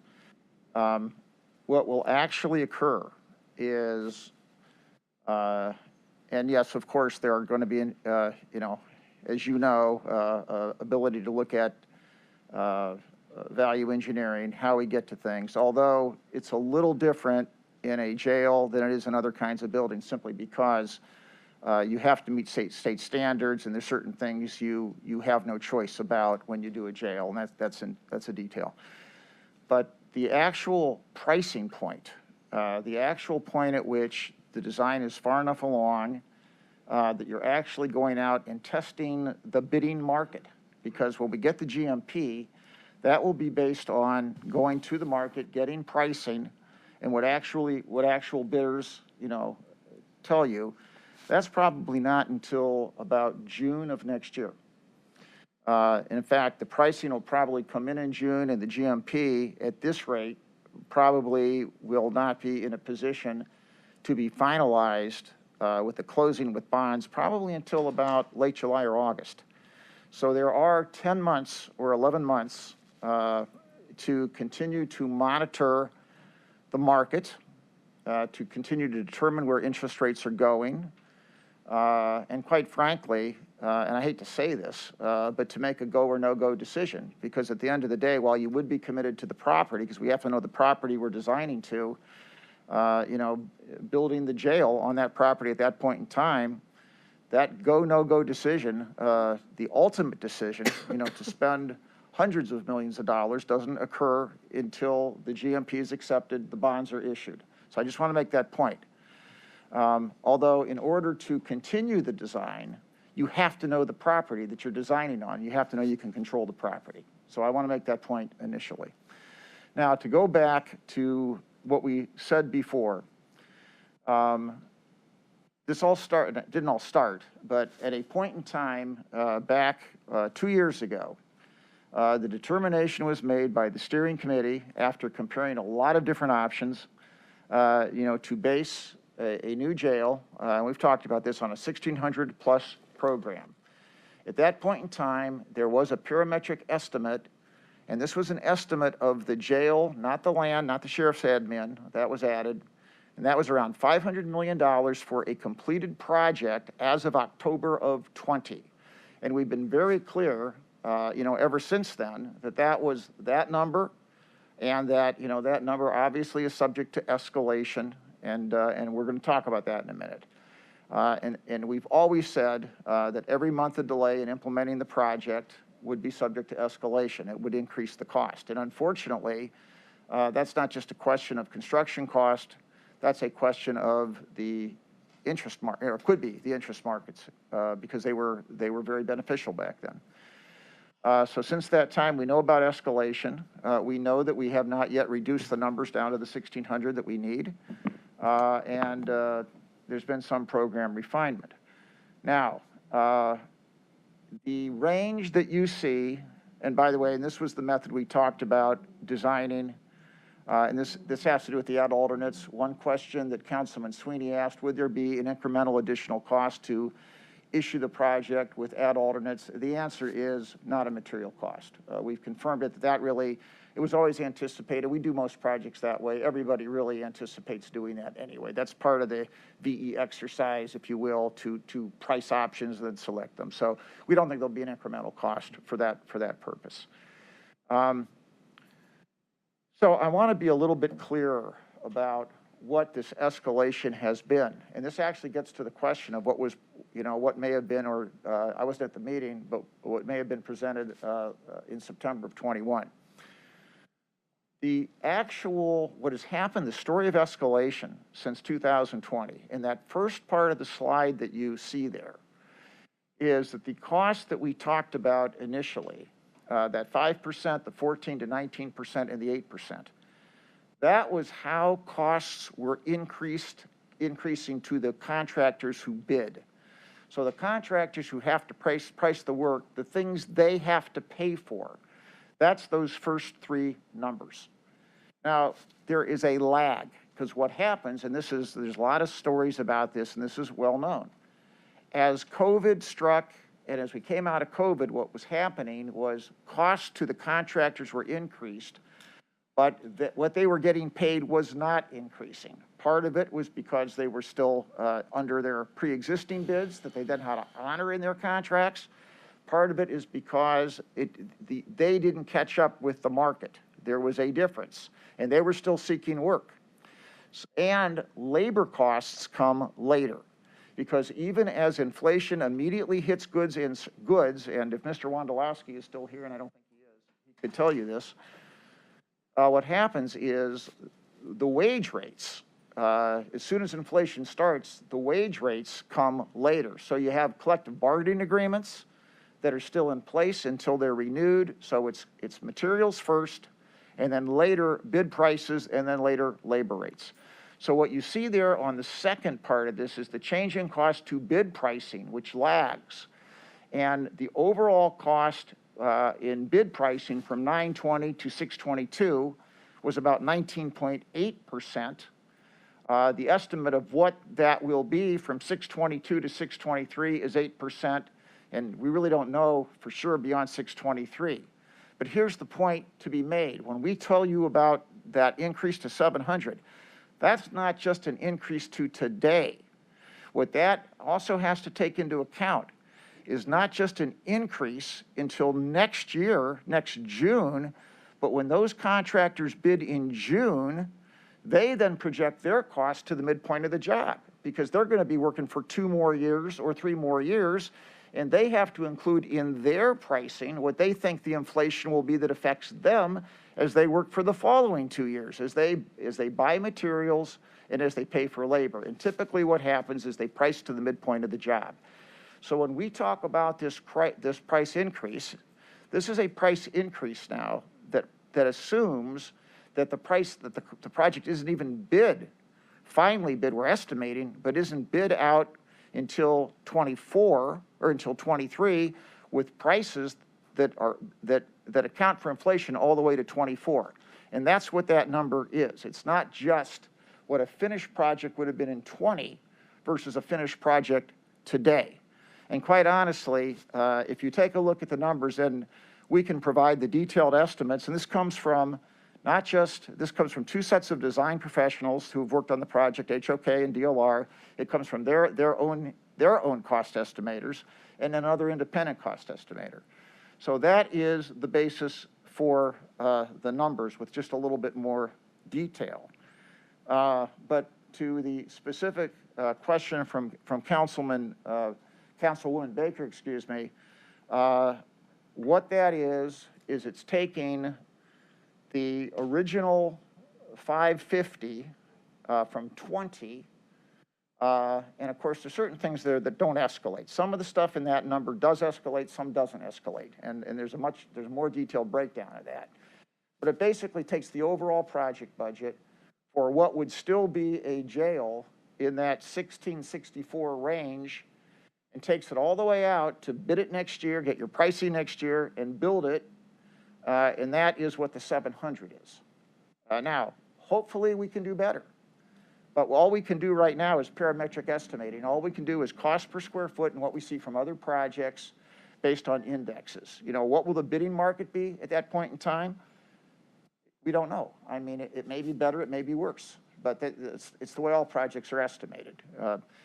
The 750 represents if we had to go all the way to the 1900 plus jail. So the difference between 7 and 750 is simply looking at the inflation which is incurred, the escalation which is incurred, the best predictions, which could be wrong, as to what's going to happen between now and the next 10 months, and then how in 10 months people project it for the next year.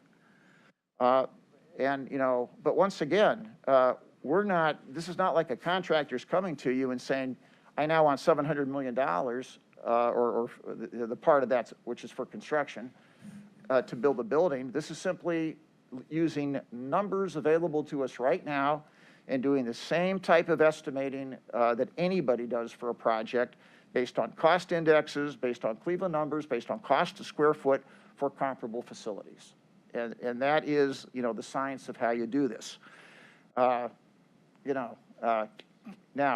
can we build something smaller? Can we take program out? There's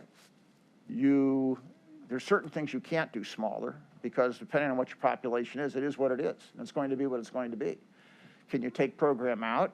You can take program out, but some of the reasons you're building the new jail is to provide the kind of programming that everyone in going through this process has deemed to be appropriate.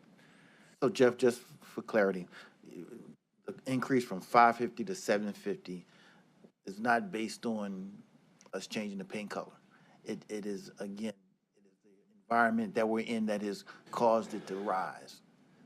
That's simply inflation, for lack of a better term. And I hate to say this, but I'm going to say this.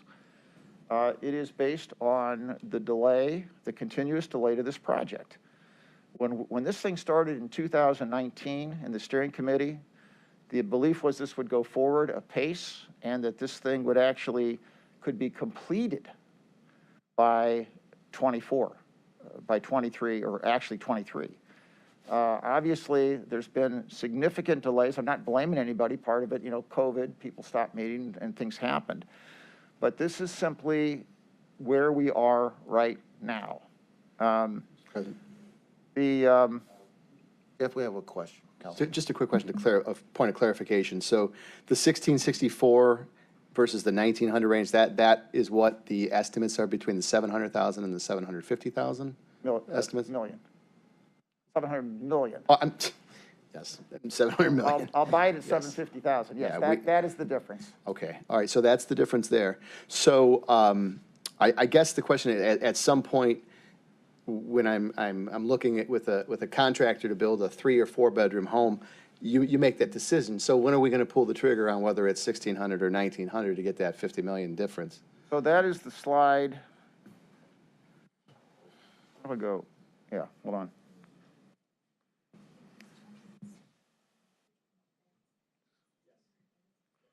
That is this slide. So what we are doing, and by the way, it's not one number or the other. It could be, there'll be checkpoints in between. We are proceeding, assuming that we can proceed with design, which is, by the way, right now, it is the critical path, is getting design done. We are preparing a design that is for the 1,600 plus and the 1,900 and points in between. Keep in mind the way this project is designed is the core facility can accommodate up to 2,400. That doesn't change. This is all about housing units. So we are designing it to at the low end with add alternates that would take it up to the high end, and then the decision point as to which way to go. What's going to happen is you could, when the GMPs are offered, basically between next June and next August, you could decide right then to do one or the other or something in between because all the design will be ready and all the pricing will be ready. Or you could even decide to proceed at the lower end. You'll have about another 10 months, something like that, 6 to 12 months, to make the decision before the project is over to add the additional housing units. So you'll have a couple of opportunities, you know, if you, in those decision points. So the decision doesn't have to be made right now, but I will tell you that everyone's experience is you think that's a lot of time. It's no time at all. Those months, those weeks and months creep up on you and suddenly you're on a decision point. But that's the reality of how this could be decided. So, Mr. President, if I could just follow up on that. So if the core will hold up to 2,400 beds, that's correct, right? Yes. So why not go with the smaller amount? Just choose a smaller amount. That's what everybody's, you know, on the steering committee is worried about bail reform and social justice issues. Why not go with the smaller amount? And then you have the core in there if you need to increase, if, you know, things aren't going well or we have an uptick in crimes. I don't know what the hesitancy is the extra 300 beds for the cost for the 50 million. That's, that's a substantial amount. Because there's two things that you have to understand. Number one, when the jail opens, it has to be able to accommodate your jail population. So if you went with the smaller amount, and let's say we went with 1,600, and by the way, 1,600 implies a daily population of about 1,400. Right now, the daily population, as you saw, as some of you saw the other day, is, I believe, between 1,600 and 1,700.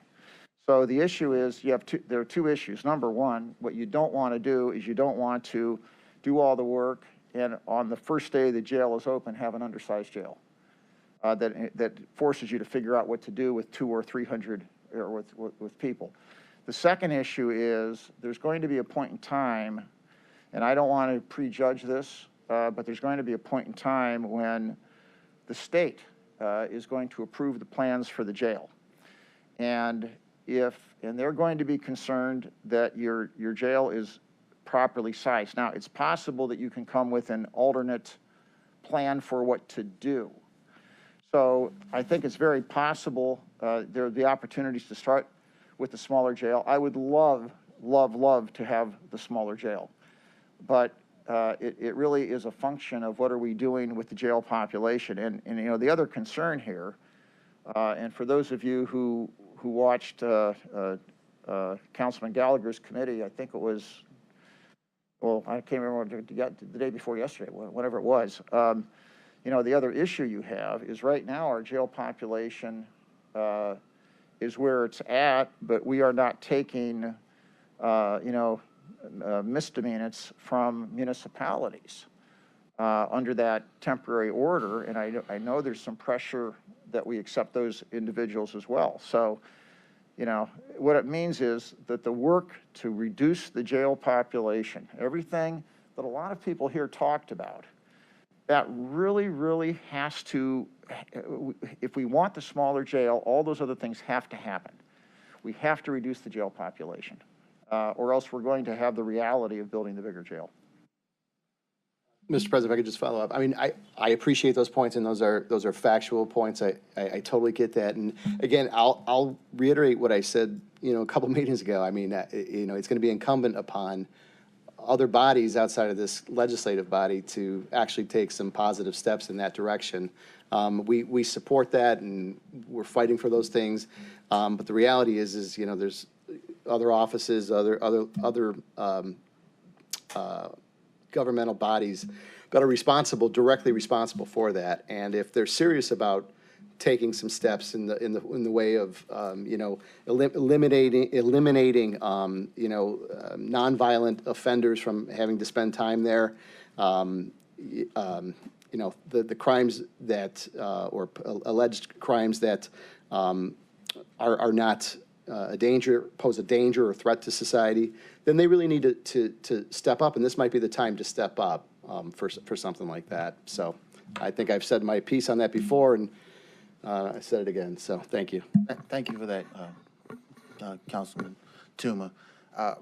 Just to repeat some of what you just said, Jeff, this body actually doesn't determine the size of our jail. We may have some projections, whether 1,700, 1,800, 2,400, whatever it might be, but it is the state that will fundamentally determine the size of jail we must build.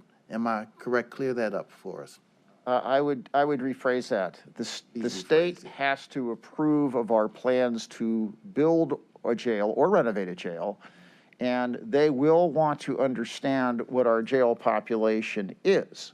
So they're not going to tell you how big to build it. They're going to tell you what's acceptable or not acceptable. If they see you're building a jail, and if they see it's not large enough to accept your population, they may reject your plans. They're not going to tell you what the proper number is. They're just going to tell you, don't accept it, and you keep coming back until they do accept. Well, we can say 1,600, and they reject it and say that's too small for your current needs, and then we come back with another number until they accept our proposal. But as a practical matter, what we're really talking about here, I think, is was I correct in that? I want to make sure. Yes. Okay. But the sheriff, the jail administrator, I mean, this is like,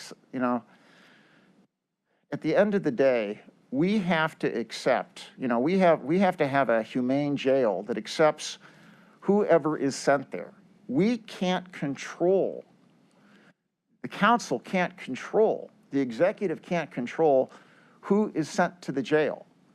And the problem is that is controlled by others. And we have to make sure that the jail is of proper size and creates the humane environment. But we can't control the faucet. And that's the fundamental problem here. We have to, and that's why, you'll hear the jail administrator, you'll hear the sheriff, the immediate past sheriff, and what they're saying is, you can't, don't talk to us about the jail size because we have no choice. We have to accept what is sent to us. So it's a lot, and we can participate in systems that make things better. We can participate in, central booking, and we can design facilities, and we can assist. But eventually, we have to accept what is sent to us at that jail. And you're correct. And I'm just going to repeat what you said because it is important. We've had so much public comment, and some have said this council has tried to oversell the criminal justice reform that's coming. But we have an obligation to house individuals. And as a result of that, there are certain criminal justice reform elements that we red light and green light here with this body and the executive branch as well. I do not believe in some corrupt version of law and order. I want to serve and protect, even in our context, which looks a little different than a police officer on the street. But we are still here to have a spirit of serving and protecting individuals who are here, and we have experienced 10 deaths in 1 year, 16 in the last few years. But we should have a spirit of serving and protecting the individuals who are here because they are, by the letter of the law, innocent until proven guilty, until they've had a chance to meet with their lawyer and have their trial date. So that is the environment we're working with, that we're working in. But the overall criminal justice reform is more than just this body. This room is here, and we welcome everyone into this room so that they might share their concerns. But knowing what we red light and green light as an executive and as a legislative branch helps the community. We have 59 cities who have judges who send individuals to this justice center that, as you said, we must accept when there are state charges and higher charges. We must accept and again serve and protect them faithfully while they're here. But there is no other forum in this room for those in the judges, those 59 cities, and our county judges as well, our common pleas, all of those who have a responsibility in this area. The community must determine for themselves how and we don't want them to misfire by simply thinking that we have the ability to green light or claim to have the ability to green light and red light all the criminal justice reform that is needed in this room. Again, we welcome everyone, but knowing what we can do and to press us is your responsibility and our obligation to listen and respond to the congregation, to the community and what they need for us to do. So with that being said, I would love to build a small jail, not necessarily have to build a jail at all, but I see the practicality of what is laid before us. Even as we try to bring out all the facts and everything that's here in this public room, I do see the need of building and building in a timely manner, doing our due diligence. We're not delaying, and we're not rushing, but we have to do our due diligence and move forward and come to a decision. And that's my commercial for the moment. All right? Mr. President. Councilman Miller. I would just add, and I would ask ask Mr. Applebaum to correct me if I'm not accurate, but in terms of the state's response, their response is gonna depend partly on our performance and directionality. If we have the central booking supposed to be starting at the end of the month, and we're doing other things, and if we get to where we're reducing the population, and we also show that we have programs in place that over time are going to reduce the population more, well, then the state might be amenable to a somewhat lower number. But if it keeps going like it's been going now, where we're basically not making any progress, and it's staying at the same level in high 1600s to low 1700s. Well, if that continues, well, then they're not going to be nearly as amenable. And I would agree with that. The folks that you deal with at the state are reasonable people. They're not going to, this is not a hard and fast math equation. They take a look at what you're doing, how you're doing it, how reasonable it is, what your trend is, and they'll consider all of those factors. So these are good people who are trying to do the right thing, but they have to see that the systems are actually in place.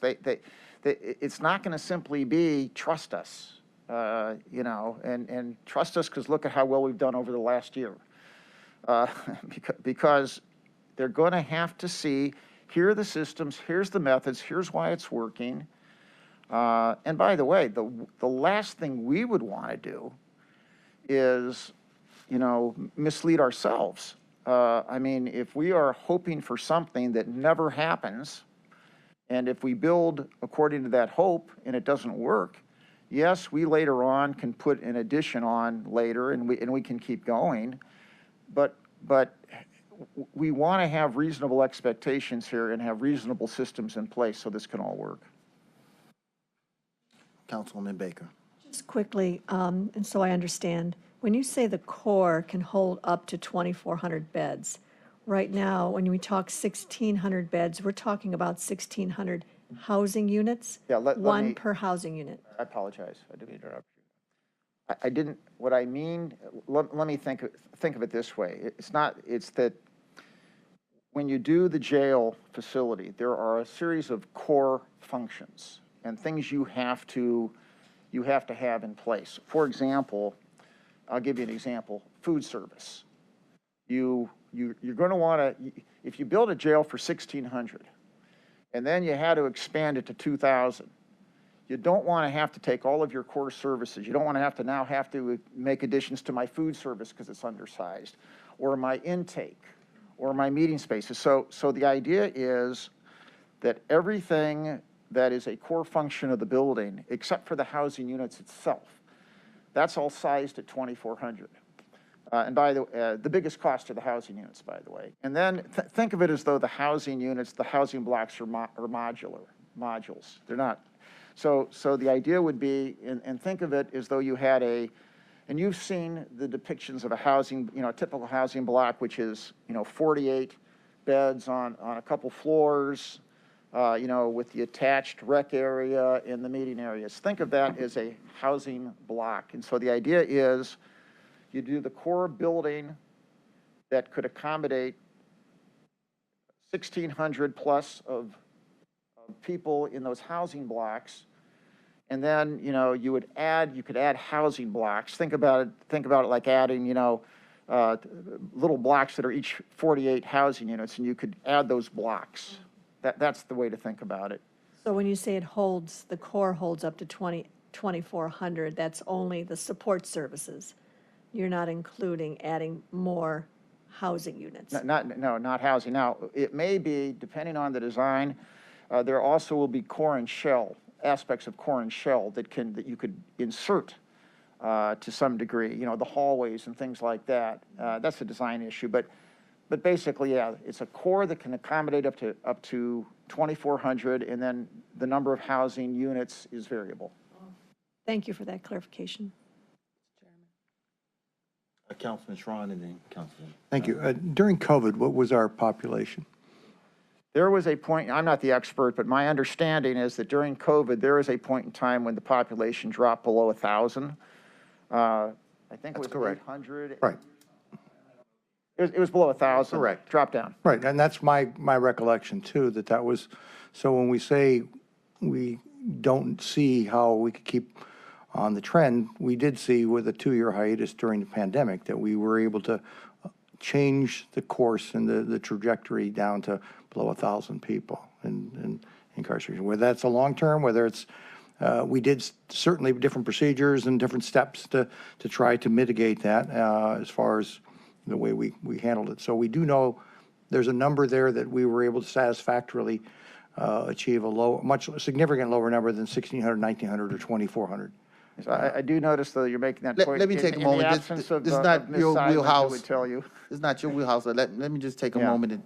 That number came down, from our understanding, is because of COVID, and we did not accept misdemeanors. And with that, the population came down to under 1,000 at one point. It came down to under 1,000. And from our perspective as a county, you know, great. Hey, overcrowding was the root cause of much of the death within that jail.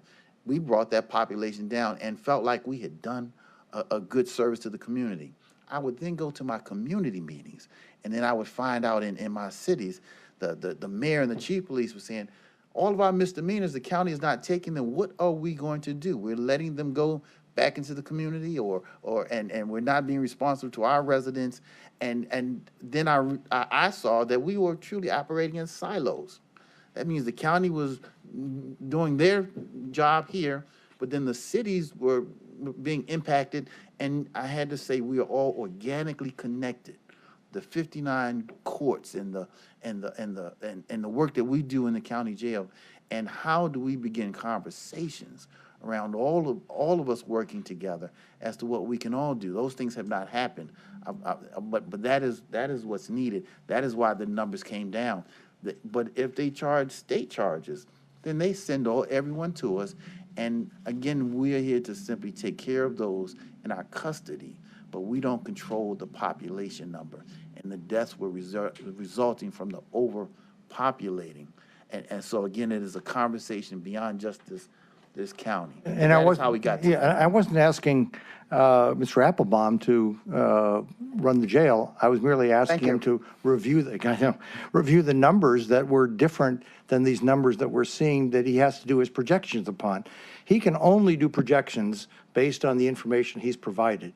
And so the solidness of his data points are what he is building his model on. And if his model said it's going to be 3,000, it's going to be a different model than the model he's building right here. I would point out, Councilman Strawn, and if you take a look, and there's actually, I think there's a document that you received that summarizes this. We had the planners come in. We had the planners look at the trends, and we had them say this is high, medium, low, and this is if you implement all these steps.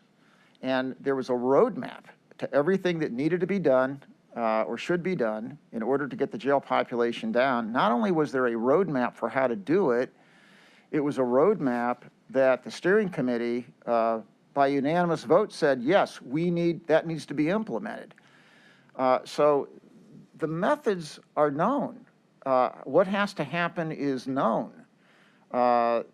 How to do it is known. It's been successfully done in other communities. The challenge, as Councilman Jones has said, is getting all these other parties organized to actually do it. And at the end of the day, any failure to get it done means that we have to build the jail to accommodate who goes there. It's simple as that. The irony to me is that is step one, as opposed to building the jail is step one.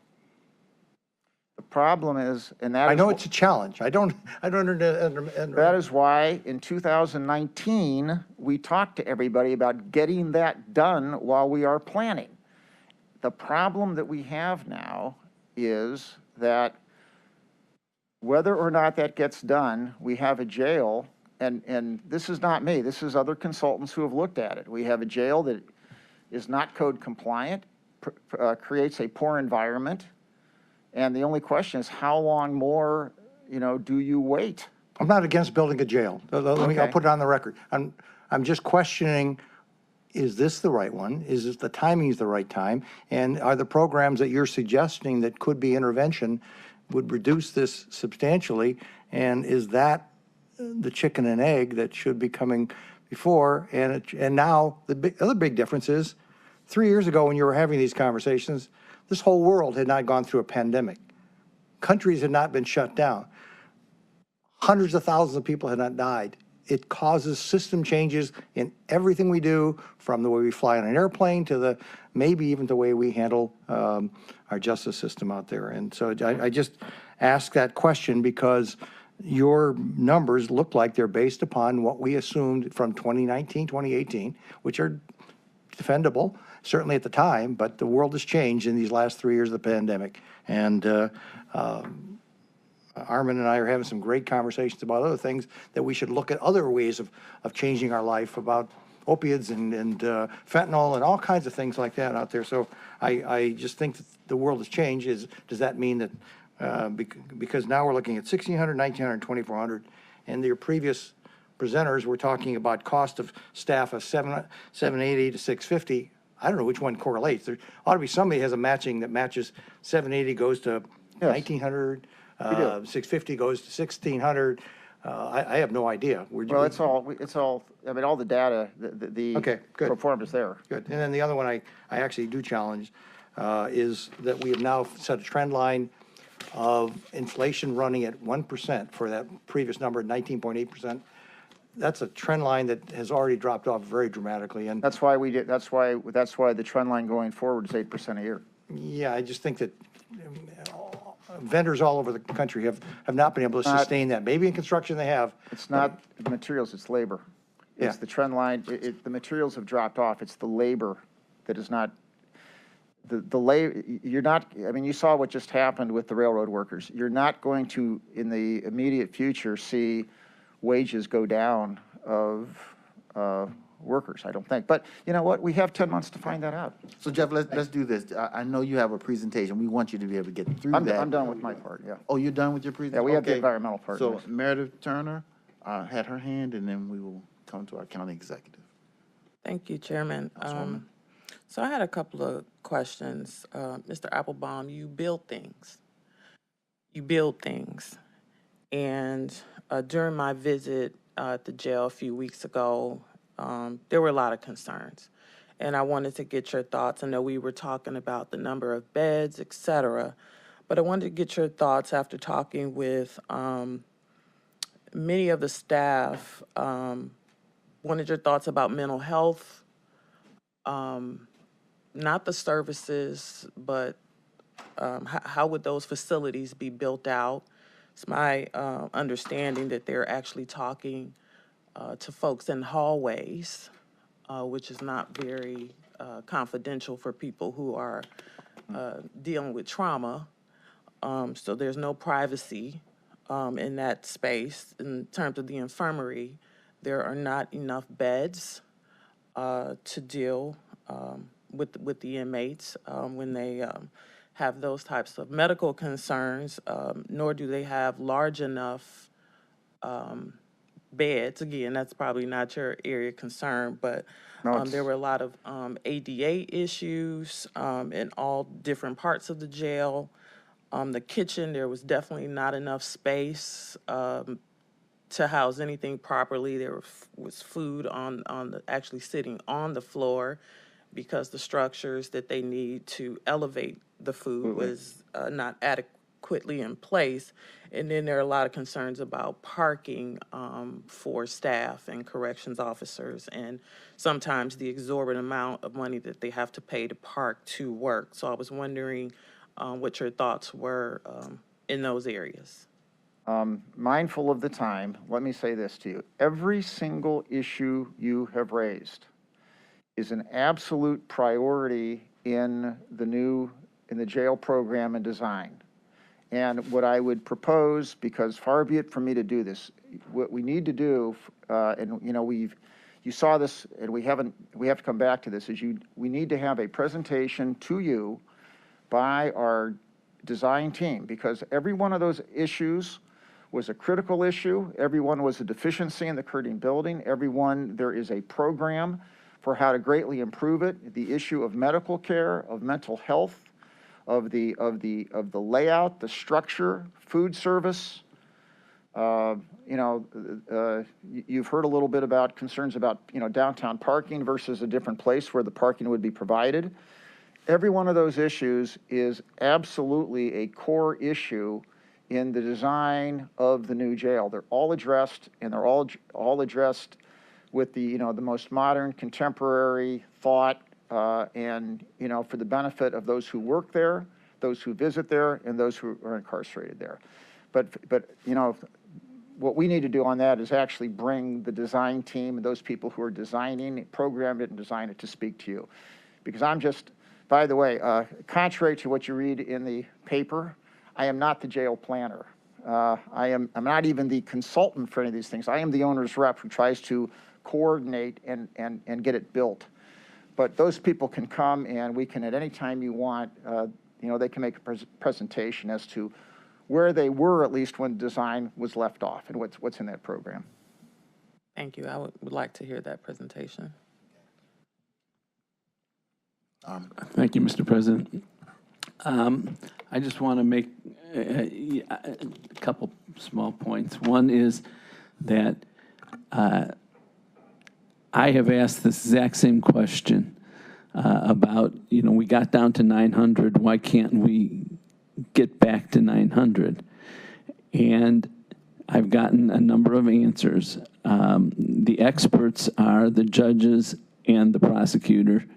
And I suggest if you really want good answers, you invite them to come and speak.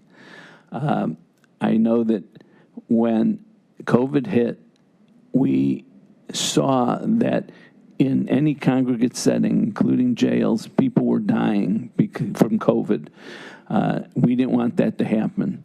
So Terry Allen, our Board of Health Commissioner, Akram Boutros from Metro, talked to the judges and the prosecutor and emphasized we have to get the numbers down in the jail so that we can do isolation and quarantining within the jail. They responded. They were really on top of it. One answer, though, to the question of why can't we get back down, what's changed, this is really for Jack, is you got to remember the grand jury system was shut down during that time. There were no grand juries processing people, and therefore you had none of those people coming into the jail. That is a big change now, huge change. I can tell you that we have been working with the judges and the public defender and the prosecutor for years, even before COVID, on bail reform. The plain dealer's been a good advocate for that. Mr. Krause has been pushing that, and we've been responsive. As you've noted, we don't control any of that. We can push, we can argue, we can ask, and I know that Judge Early has done a fantastic job in bail reform with the city court. Judge Sheehan understands and gets the problem with the county court. He is only one of many judges, and he can't force a judge to do one thing or another. We can't, for example, we looked at, I asked, I think it was Greg, it might have been the prosecutor's office, to take a look at whether we could do something with cash bail, eliminate cash bail, as some places have done. That has to be done. We can't do that. We don't have the authority to do that as a county government. Where does that authority lie? I believe it lies with the Supreme Court. Is that right, Greg? Do you recall? That's correct. Mm-hmm. So, there's things we can't do, and there's things that will not change. We've instituted diversion center. We fully staffed it. We've got great staffing going on out there, and as some of the commenters have noted, it's not being utilized to the maximum extent it can be. There was a reason for that in the last administration. The city prosecutor had some rules that made it difficult Mayor Bibb has changed that. We hope that the diversion center will be used more, but it's really, again, it's a cultural change that has to occur in the police primarily to drop people off there as opposed to taking them to the jail. So, there's a lot of factors to this. I am completely supportive of trying to get the population down in the jail, to do whatever we can, and we've been trying with Diversion Center and Central Booking, which council has been fully supportive of, which I appreciate greatly. And but I can't tell you how low we can get or if we can get lower. As has been noted before, many of the cities are pushing to send more of their people to the county jail. Well, you've made the community aware of who our partners are and should be in that effort. Excuse me? You just made the community aware of the partners. Yes, and they've been bring that population down. During COVID, they were fabulous, great partners. I can tell you the Chief of Staff, Bill Mason, has been meeting every week with all those parties. They have a weekly meeting, and they talk about this. They go through prisoner by prisoner and try to decide who can be let out and who can't. It's not for lack of effort. Okay. So we have lived in an environment of tough on crime for over 50 years, at least 50 years, tough on crime. It's got a track record. In my estimation, it is a failed initiative, and it is time to be more creative.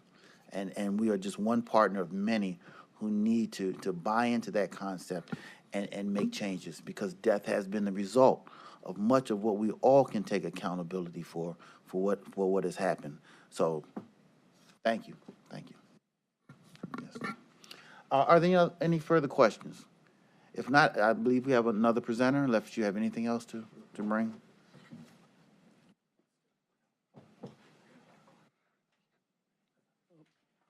Okay, thank you, Mr. Chairman. Michael Dever, I'm sorry. We'll try and move through this because I know there's another meeting, I think at 1 o'clock or so we'll try and move along here. So this is in regards to the site selection process. So this slide that I have up in front of you right now is when we really started. Ryan Jeffers from CBRE, our real estate consultant that was brought on, I think it was in early 2021 to assist in this process. So Ryan is going to add to this discussion as we go along here.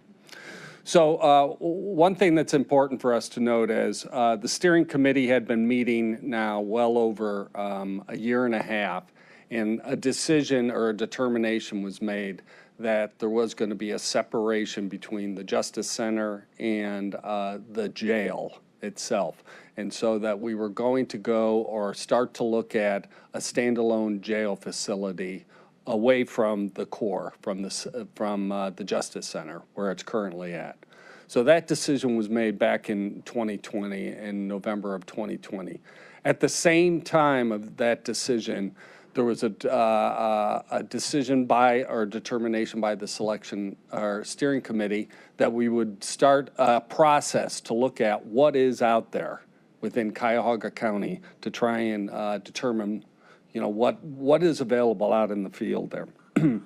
So at that time, this slide basically shows all of those meetings that had taken place over that time frame. And as you can see, since October of 2020, all the way through August, when we submitted the legislation for the purchase of this property in August of this year.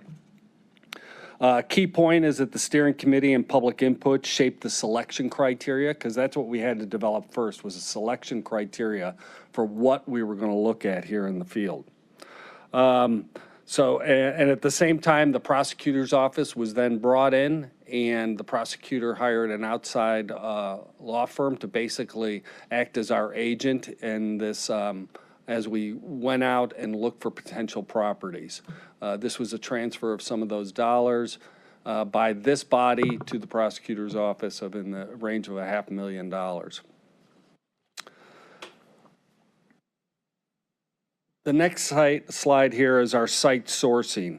So what we started to do at first is initially site sourcing was done by the county's real estate consultant at the time, Allegro. They were working for us at that time, and they started the initial process of trying to find what is out there within Cuyahoga County.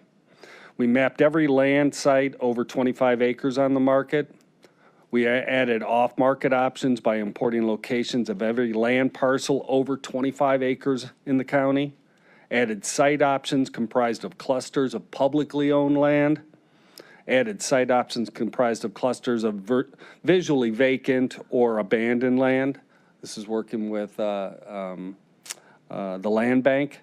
We removed sites where acquisition of public or privately owned land was deemed impossible, such as parks, cemeteries, churches, schools, etc. The site filters included in prioritization of acreage that is currently for sale, or if not for sale, could be theoretically acquired or assembled. Acreage was continuous or expandable. Once again, we're looking at anything 25 acres or larger. So because for a jail, it needs to be all in one area. It can't be across the road or a few blocks up. Acreage that was underutilized or partially vacant. Acreage was near existing infrastructure, accessible to the highway, and then public transit. I was glad to see that somebody from the RTA was here today to just talk about public transit. That was a key criteria as we went through the process here.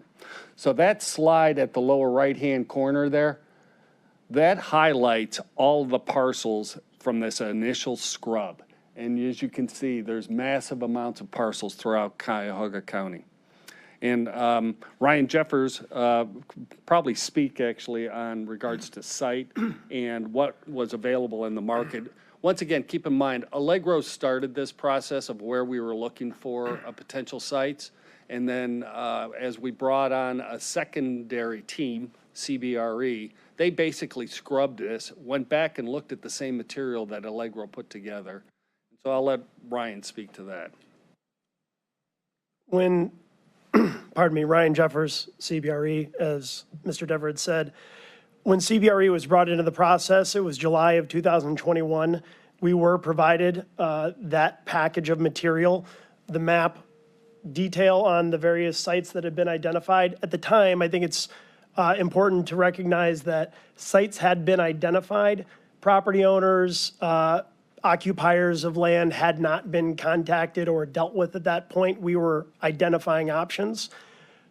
To be frank, given the criteria that we were provided that had come out of the work of the steering committee, 25 acres at a minimum was what was identified on the map. We were really understanding that in order to properly design the building using the best practices in that justice realm, we would ideally be looking for something that would be 40 acres or larger. I don't mind telling you that the knee-jerk reaction from me, from my colleagues, my company was, this is not going to be an easy exercise.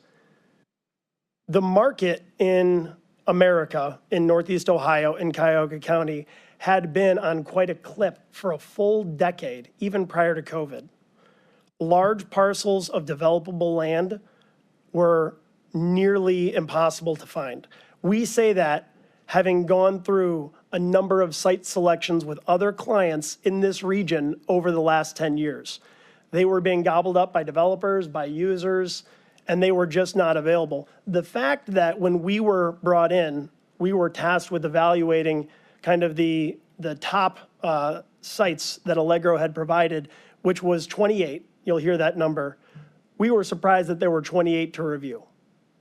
I would say, and I'll give this credit to Allegro and to that public works team, they had done the yeoman's job, the yeoman's work of really trying to identify what were possibilities.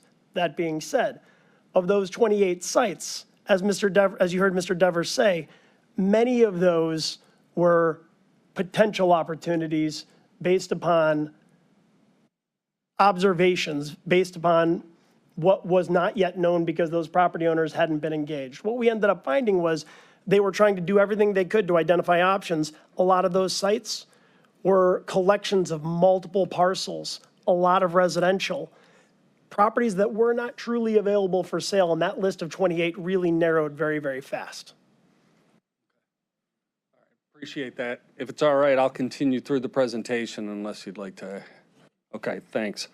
So the next slide here, as Ryan had alluded to, we were able to narrow it down to potentially 28 sites. And to the right there is the criteria that we utilized. I know that we did have many executive sessions with this body, also just to continue to keep you apprised of as our efforts on looking at sites. But to the left on that slide are those 28 sites that we did look at from east side, west side, and to the south.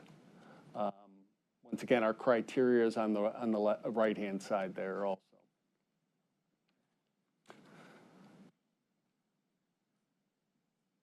As we continue to refine this and utilizing the criteria, certain sites started popping and becoming the more logical sites. And as you can see here, we have roughly 15 sites, 10 sites that go across the board here that became logical sites that the criteria matched up with what could be potentially what we'd want to take a deeper look at.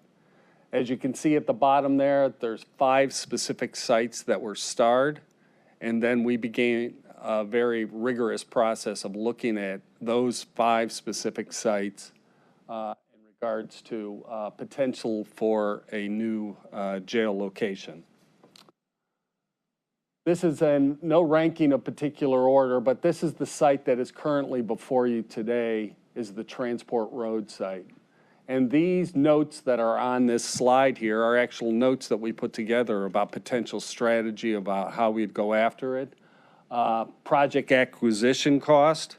And please keep in mind that the acquisition cost was not the appraisal, but an estimate based on the tax record and local markets knowledgeable to compare sites. Okay, so this is the Transport Road site. The next slide is the CVIC site, which is along I-77 off of Pershing Road. Next slide here is the Cedar Central site, or Central Cedar site. Price was good. It was just too many parcels, residential to the south. City of Cleveland ultimately was not supportive of us moving forward with this site. And specifically, the previous administration and then the current administration. This site did not fit well. They have other uses planned for this site. And so this ended up being eliminated from our consideration by, once again, from the previous administration, and then the current administration concurred with it. This site here is Northern Lakes, it's referred to. It's over off East 140th, close to I-90. Once again, close to residential, up against the backyard, up against to the north of it. And then also, it's separated by a road. So it did not ultimately fit into what we thought could work for a new jail facility. This next slide. And the distance from the courts was great on the northern That's site. right. The Northern Lakes was over at East 140th Street. That's one of those challenges too, the criteria. How far it is from the courts. How far is it for attorneys to travel out to that to see clients, just for the public transportation. That's something I'm going to continue, is going to be a general theme throughout this, is the public transportation challenges. This site is the Woodland Avenue site, roughly around East 50th and Woodland Avenue. Unfortunately, this property came under contract soon after we started looking at it, but there was challenges also to this site because just across the street on Woodland is one of the CMHA housing areas. Once again, residential. Challenging. So that's why this site ended up falling off. So ultimately, the site selection came down to 2 sites. And then, so feedback we obtained from the Justice Center Steering Committee and County Council. CBRE, Brian Jeffers and his team providing a review of the work done to date. We did at the same time release an RFP, and hopefully you recall this, but this time last year we released an RFP. And we had these 2 sites under consideration. The one is the site that's before you today. The second one was the CVIC site that's off Pershing and I-77. But at the same time, we said, let's go back out to the market and see if anywhere in the market there may be a site that is able or available to us. We received 1 response to that RFP. That site was located out in Garfield Heights, at Transportation Boulevard and I-480. So we continued our evaluation of the final sites. We had a community engagement process. We did a pre-acquisition and due diligence activities on all of those sites. We test fit for preliminary massing models. That's where Jeff and his team and DLR and our criteria architects, they started figuring out how would a facility sit on this site? How would it function? And keeping in mind that we're looking at a horizontal facility as opposed to vertical, what we have downtown here. The intent is we're looking at horizontal. It's going to be roughly anywhere from 2 to 4 stories tops in height. And where it's considered a 2/2, where there's a mezzanine for each housing unit. So that's the 2 floors. And then there potential another housing unit on top of that with a floor and the mezzanine. That's where 2/2 comes from. So we continued refinement of the criteria mix. So these were the 3 sites. As many of you know, we engaged with others doing our due diligence. There was discussion in regards to the CVIC site off Pershing. Just after the election took place for the city of Cleveland, there was a new council person that came in there. We've had discussions with them. We had discussions with the community in that location to talk about that specific location. And we made a determination through those discussions that there was not support to be able to put a jail at that location at CVIC. So with that being said, that no longer came into consideration. So ultimately, we decided that the 2700 Transport Road site was the ideal location for a new jail. Proximity to the Justice Center, because the Justice Center, if we're going to rehab it or we potentially build new in the future, that's a discussion for a much later time. It will be located somewhere in the core of the city. There's a commitment through the steering committee process that will remain in the core of the city, but that the new jail needed to be in proximity to at least the city core so that the attorneys and others would have accessibility to get to the facility. Public transportation, we've spoke on that also. And once again, our TA was here to kind of speak about the value of that specific station that has 3 train lines that come through it on a daily basis. 2700 Transport Road is the site that we are recommending. There is environmental challenges at this site, brownfield sites. We have come up with a very clear plan. We've done our due diligence. We feel very confident on how, and we will have examples, as we did at our last committee of the whole, about how we intend to do the remediation, cleanup, and put in the appropriate controls that are common throughout this country to make this a favorable site for those that will be staying there, working there, and visiting there. So with that being said, that's really my presentation on the overview of how we came down to the sites. At the same time, I have John Garvey, our environmental people, with us again today to talk more about that, but any questions specifically on the sites? Again, any questions on, again, the steering committee's recommendation of this site? If I may. Just specifically to the site. I know you mentioned site, of course, 1 and 2. Site 3, and I'm looking at the site comparisons. What on site 3 did you cross out? Was it because it wasn't located in Cleveland? It was a consideration. At the same time, consideration of how far it was from downtown.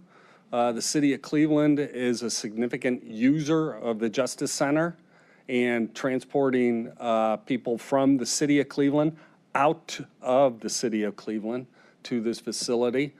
The cost was a consideration also. Just on, we had a number that came in. Ryan, I'll let you speak to that. The proposal for the sale price of the site was $22 million, which is in excess of the recommended site. And that being said, there were other considerations that were not pure sale price, but would lend themselves to the project price. You heard Mr. Dever and a gentleman earlier from the RTA talk about public transit.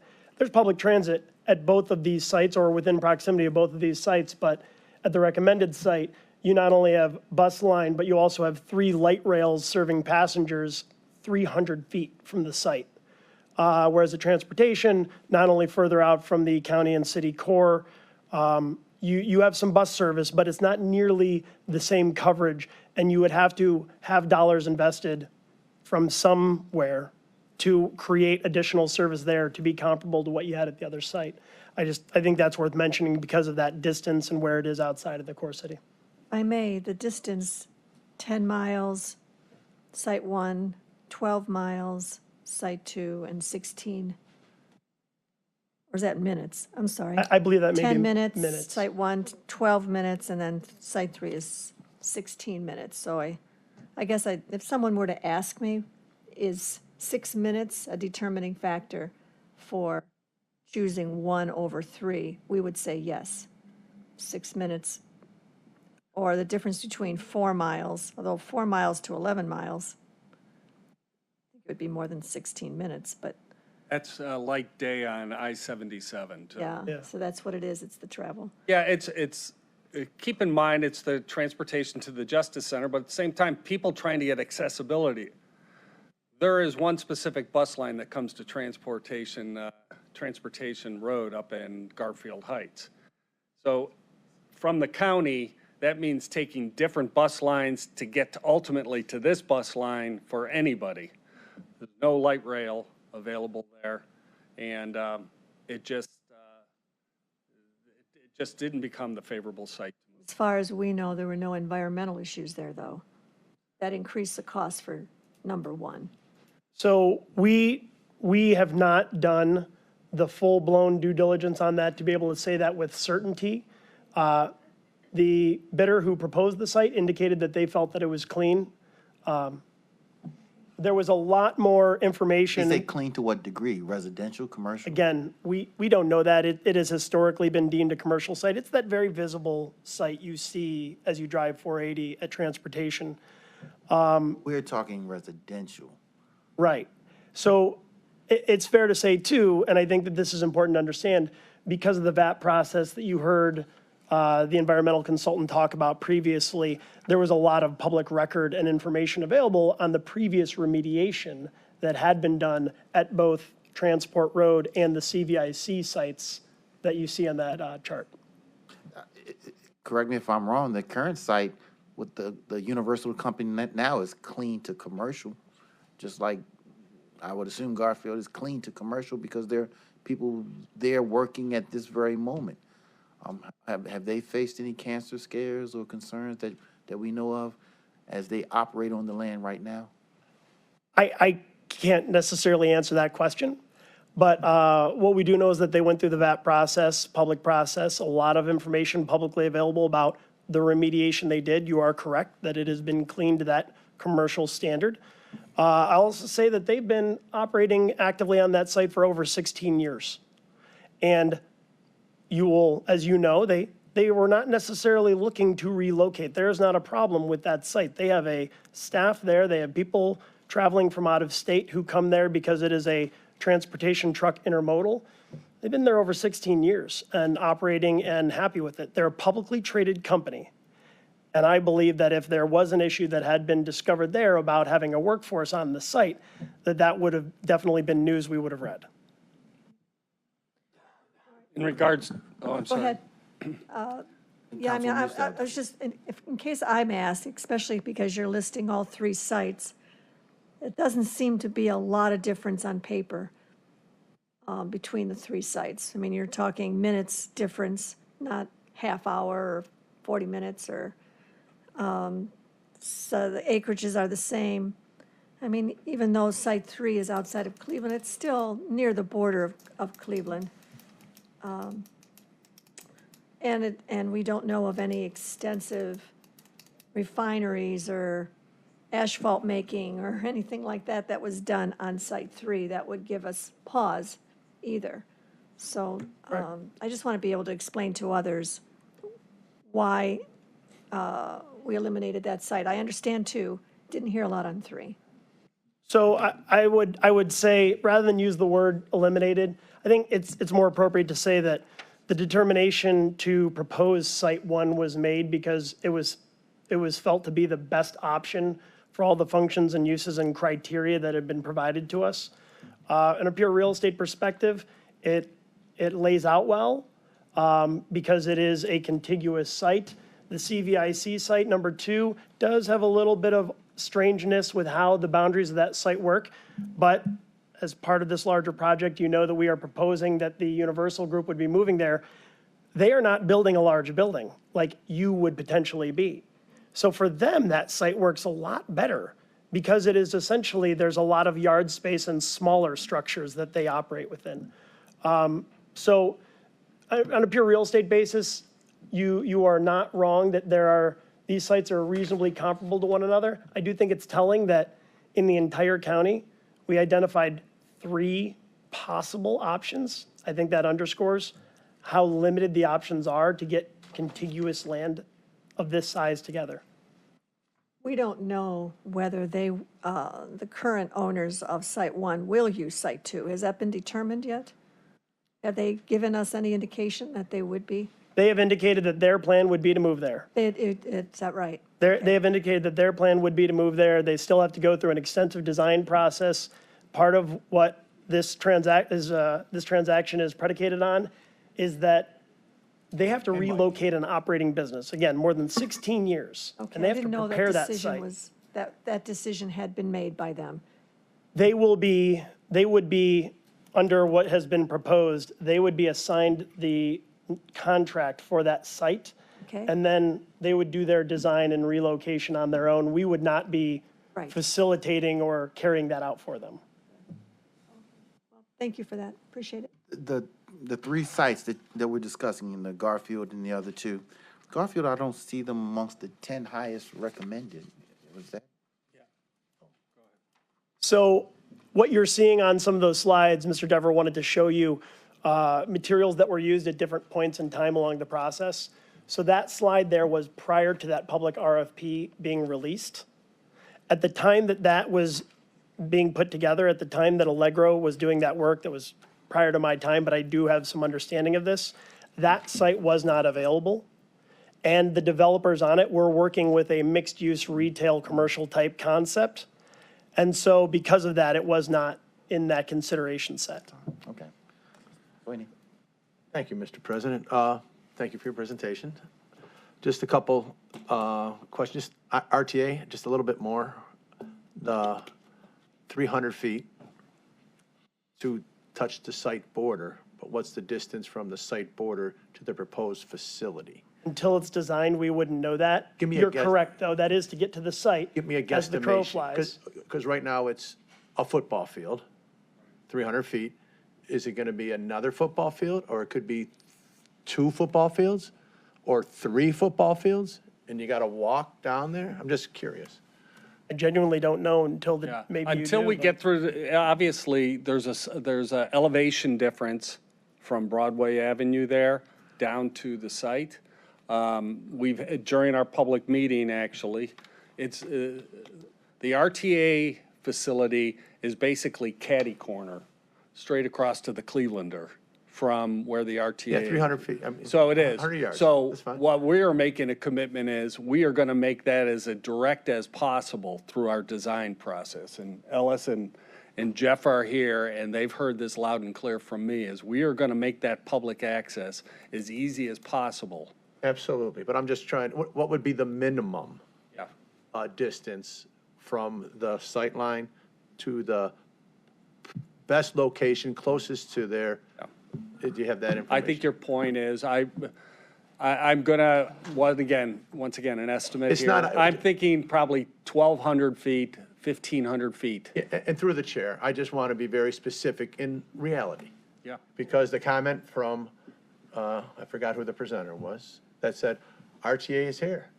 We're right there. We got 3 bus lines, but we do have a football field to walk It's likely a couple hundred yards. or down. That's to the sight line. No, a couple hundred yards would be a multiple on that Oh, no, 300, yeah, a couple, yes. yeah, 1 football field, that's what we said. Likely a couple of those to get to an appropriate location, so I but just we wanna- don't know for sure. Yeah, but I just want to be clear on the realities here. Remember that, through the chair, that the site we talked about, that came up kind of at the end with Pull Apart and Chelm Properties on Route 2? What happened with that? Was that presented, is that one of them? So we did explore that as one of these, as you know.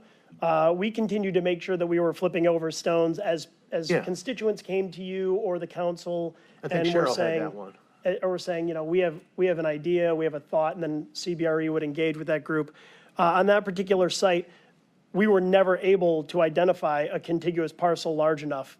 The group at the 2 parcels, one is occupied currently on a 5-year lease, and that group is unwilling to relocate. And then the pull-apart piece that you're referring to wraps around that. No, I was just looking for closure on it, because Yeah. we talked about it, we were excited for a minute through the chair, and then I didn't hear much about it. So They did not engage on the sale, and then the other group was unwilling to relocate. Perfect. Just on the Justice Center, because we know we want to move out because it's not a perfect building. What is the cost to just demo that Justice Center? Would that be under 20 million? I'm going to look back at Jeff on that, but we're trying to factor that into overall our jail plans, that the demolition of jail 1 and 2, if the new facility is built, the new jail is built. So we're trying to factor in that specific dollar figure, okay? Jeff, do you, any idea on? No, and I'm talking about the whole site, though. Oh, to take the whole site down? Whole site down, what would that cost be? Because we're talking about a new, then we have to, if we're keeping it there, how much it's gonna cost to keep the whole building with them gone? So I'm just trying to get my hands wrapped around that. And just a very specific number, what would it cost? Would it be under $20 million to tear that and have a buildable site? We'll on that get square that block? number by the next committee of the whole. That would be wonderful. Yes. As you're thinking. Thank you for your answers to my questions and your patience with me, because this is a big decision, and I look forward to continue working with you on this. All right, at this time, we'll move on to Councilwoman. Quickly, I think that's a good point about the RTA. And if it is a longer walk from where the RTA drops them off, is there a shuttle? Are we talking about shuttle services now? So that needs to be answered. That's always been a question. What is the answer for those that are going from where the RTA is and drops them off to the site, which we all agree could be another football field length that many can't perhaps take? Let me just add this. I've spoken with, let me just say it this way. I think we should partner with RTA early on in this process so that so that they can come to the actual facility, creating turnarounds large enough for RTA to be there. Tri-C had that challenge. They did not have direct RTA access to their Westlake campus because they didn't have enough space to turn the buses around. Just having some conversation, engaging RTA early on in the process so that those questions can be answered. I think that's part of the solution is found in there somewhere. It's definitely, I've already put the challenge back to the design team. This is a major priority with myself.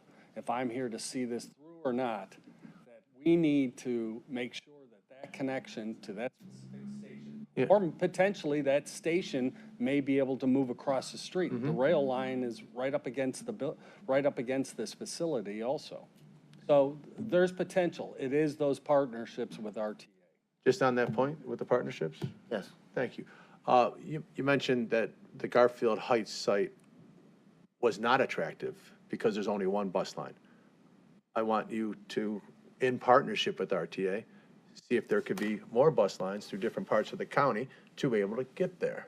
Because that's just another thought process of trying to improve different options that could be available using the criteria of it's not good because there's only one line, and it's not good because there's up to 1,000 feet, and we're asking RTA, can you help us with both to get us a better opportunity to make a good decision?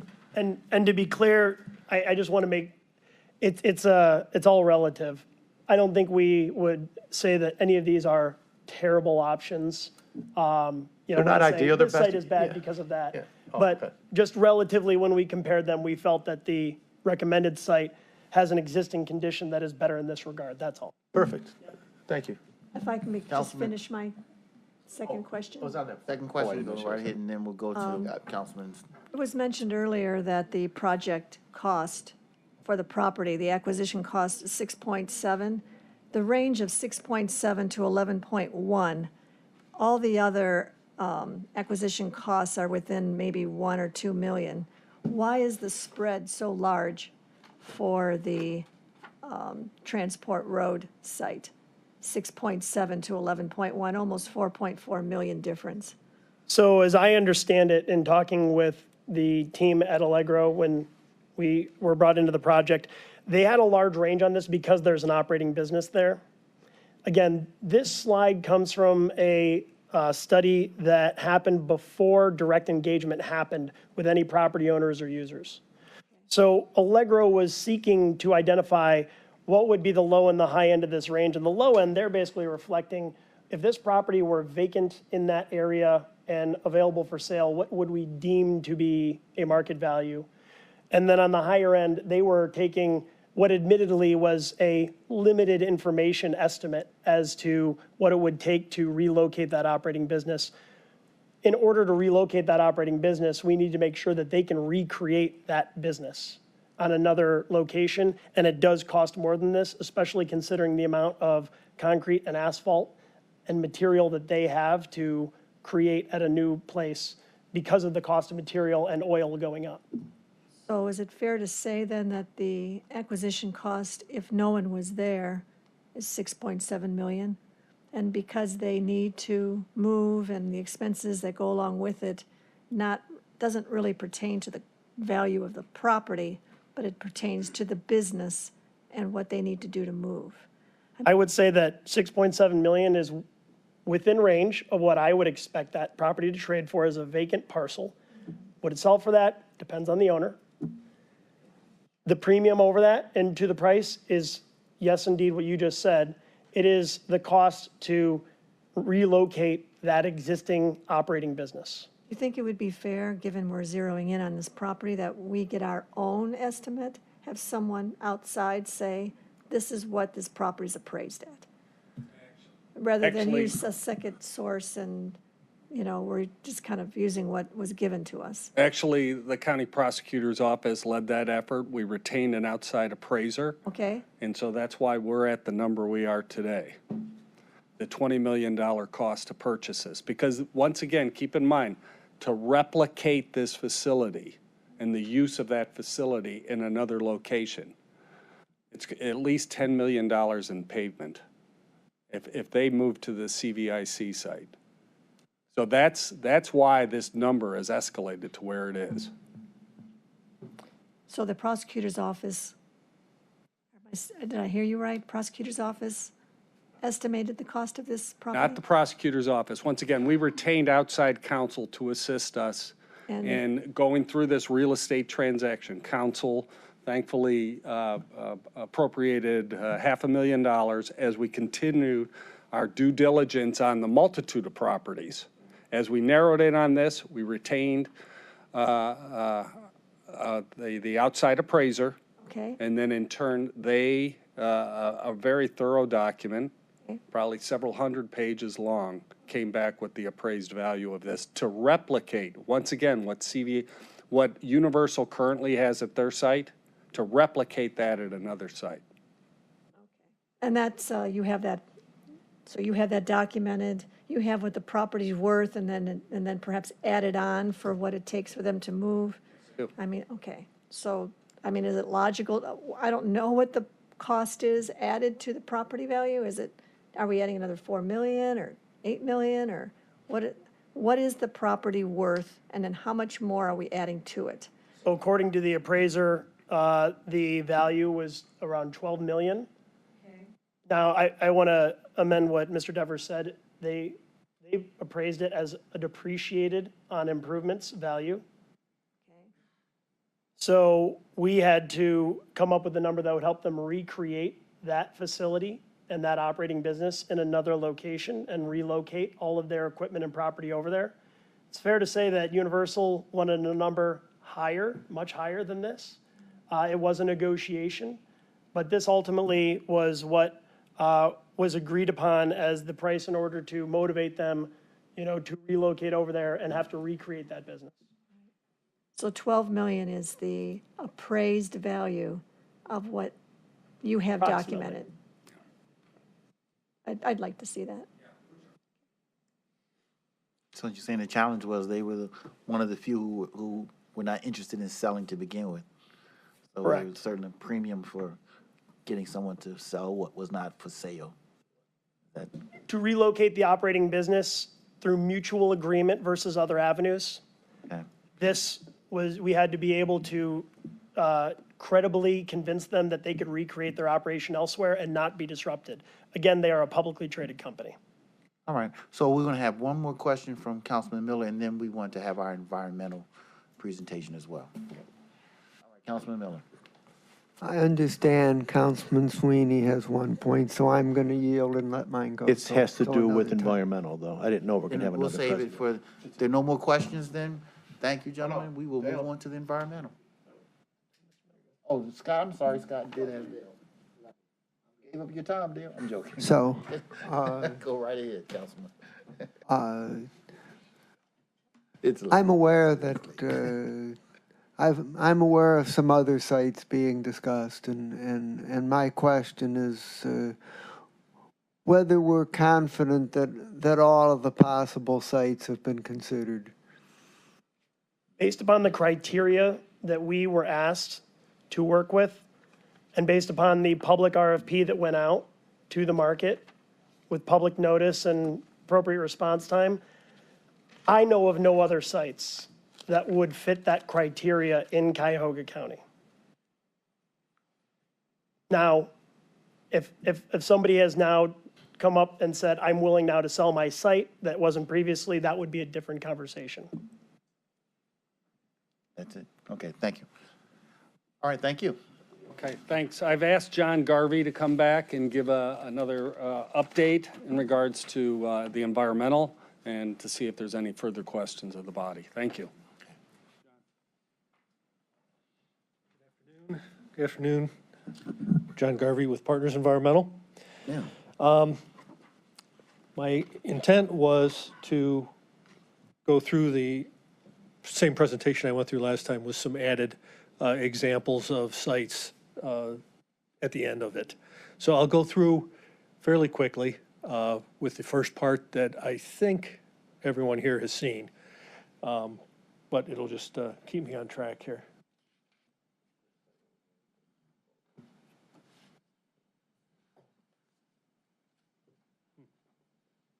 Big green button, right?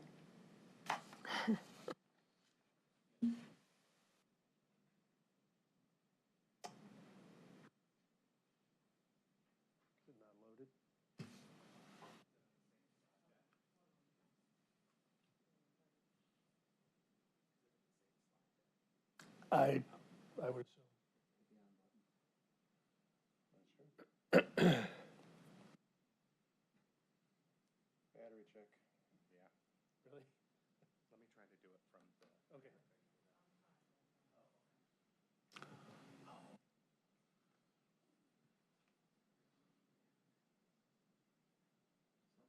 Okay. Okay, do I have it, or you got it? Yep. Okay. I think everyone's pretty well aware of the history, this being, the Standard Oil Refinery #1, dating back to the 1800s. By the mid-60s, it was no longer used as a refinery, but switched over to asphalt production.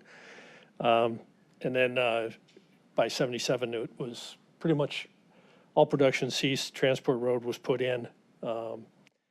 And I think, yeah, everything was demolished by 1990. So following that, I wanted to switch these two slides. So I'm going to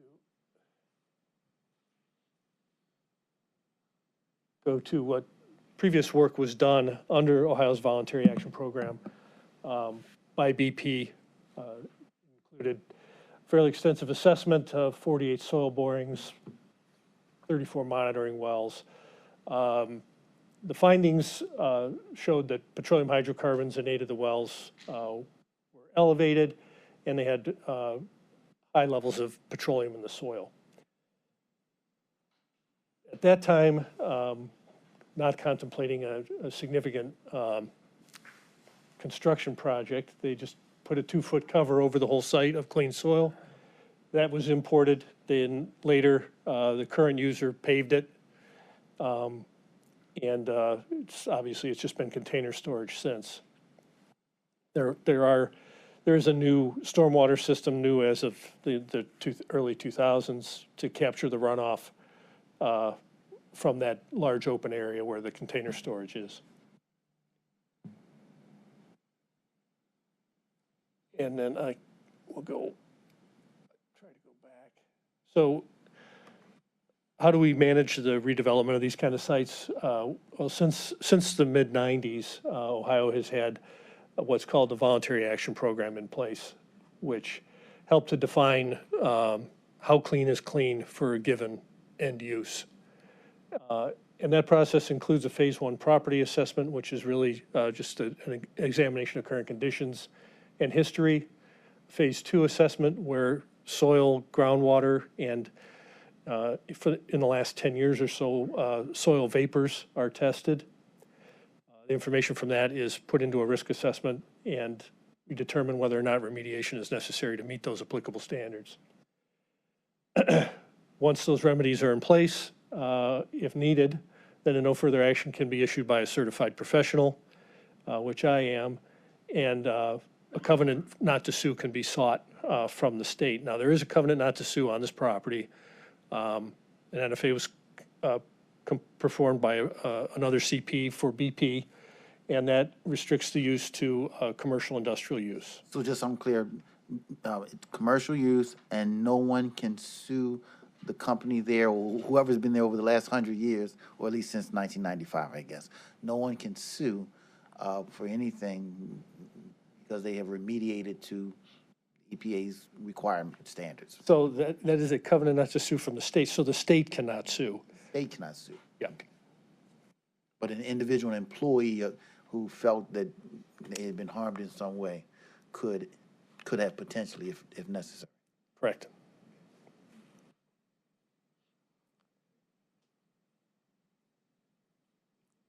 So we were retained then to perform some additional site assessment.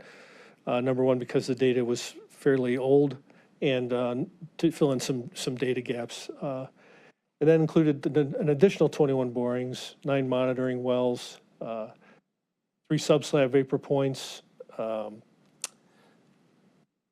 We also collected soil gas samples outside of the existing building, compared those to the applicable standards, which for this site are residential standards. And then, and that was done obviously through a risk assessment. So the findings basically are that we have a few exceedances of benzene in groundwater and total petroleum hydrocarbons in soil. We also have methane levels that are above potentially combustible levels.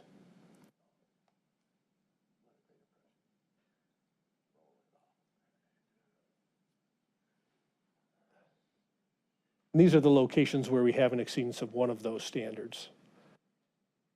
Again, the upper 2 feet of soil meets standards across the entire site.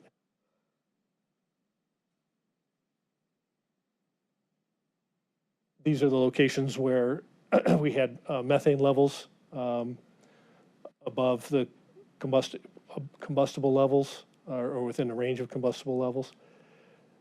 We had in the soil gas samples, in subslab samples, we had exceedances of those methane standards. In the building that exists there, we did not have any exceedances, and we didn't find any methane in the catch basins that we screened out there. So, so this methane is not really under any pressure. It's not being pushed up into the sewers or up into the buildings. It exists because of the degradation of the petroleum that's still out there.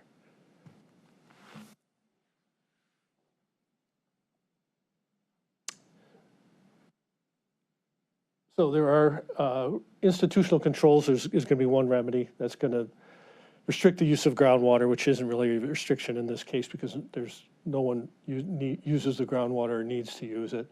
There's a land use restriction that will keep it to restricted residential, commercial, or industrial. And there'll be a building occupation limitation, and essentially until the vapor controls are in place at a new building, that new building can't be occupied. So no new building can be built out there without those controls. There'll be an operation and maintenance plan for engineering controls. There'll be the 2 foot soil cover that's out there now. Much will get disturbed during construction. That'll be managed and put back in place where appropriate, or new material be brought in, and then there'll be hardscape that is also an engineering control. So your pavements, your floor slabs, those will all be considered engineering controls to eliminate contact with the soils at depth. Okay, so one question.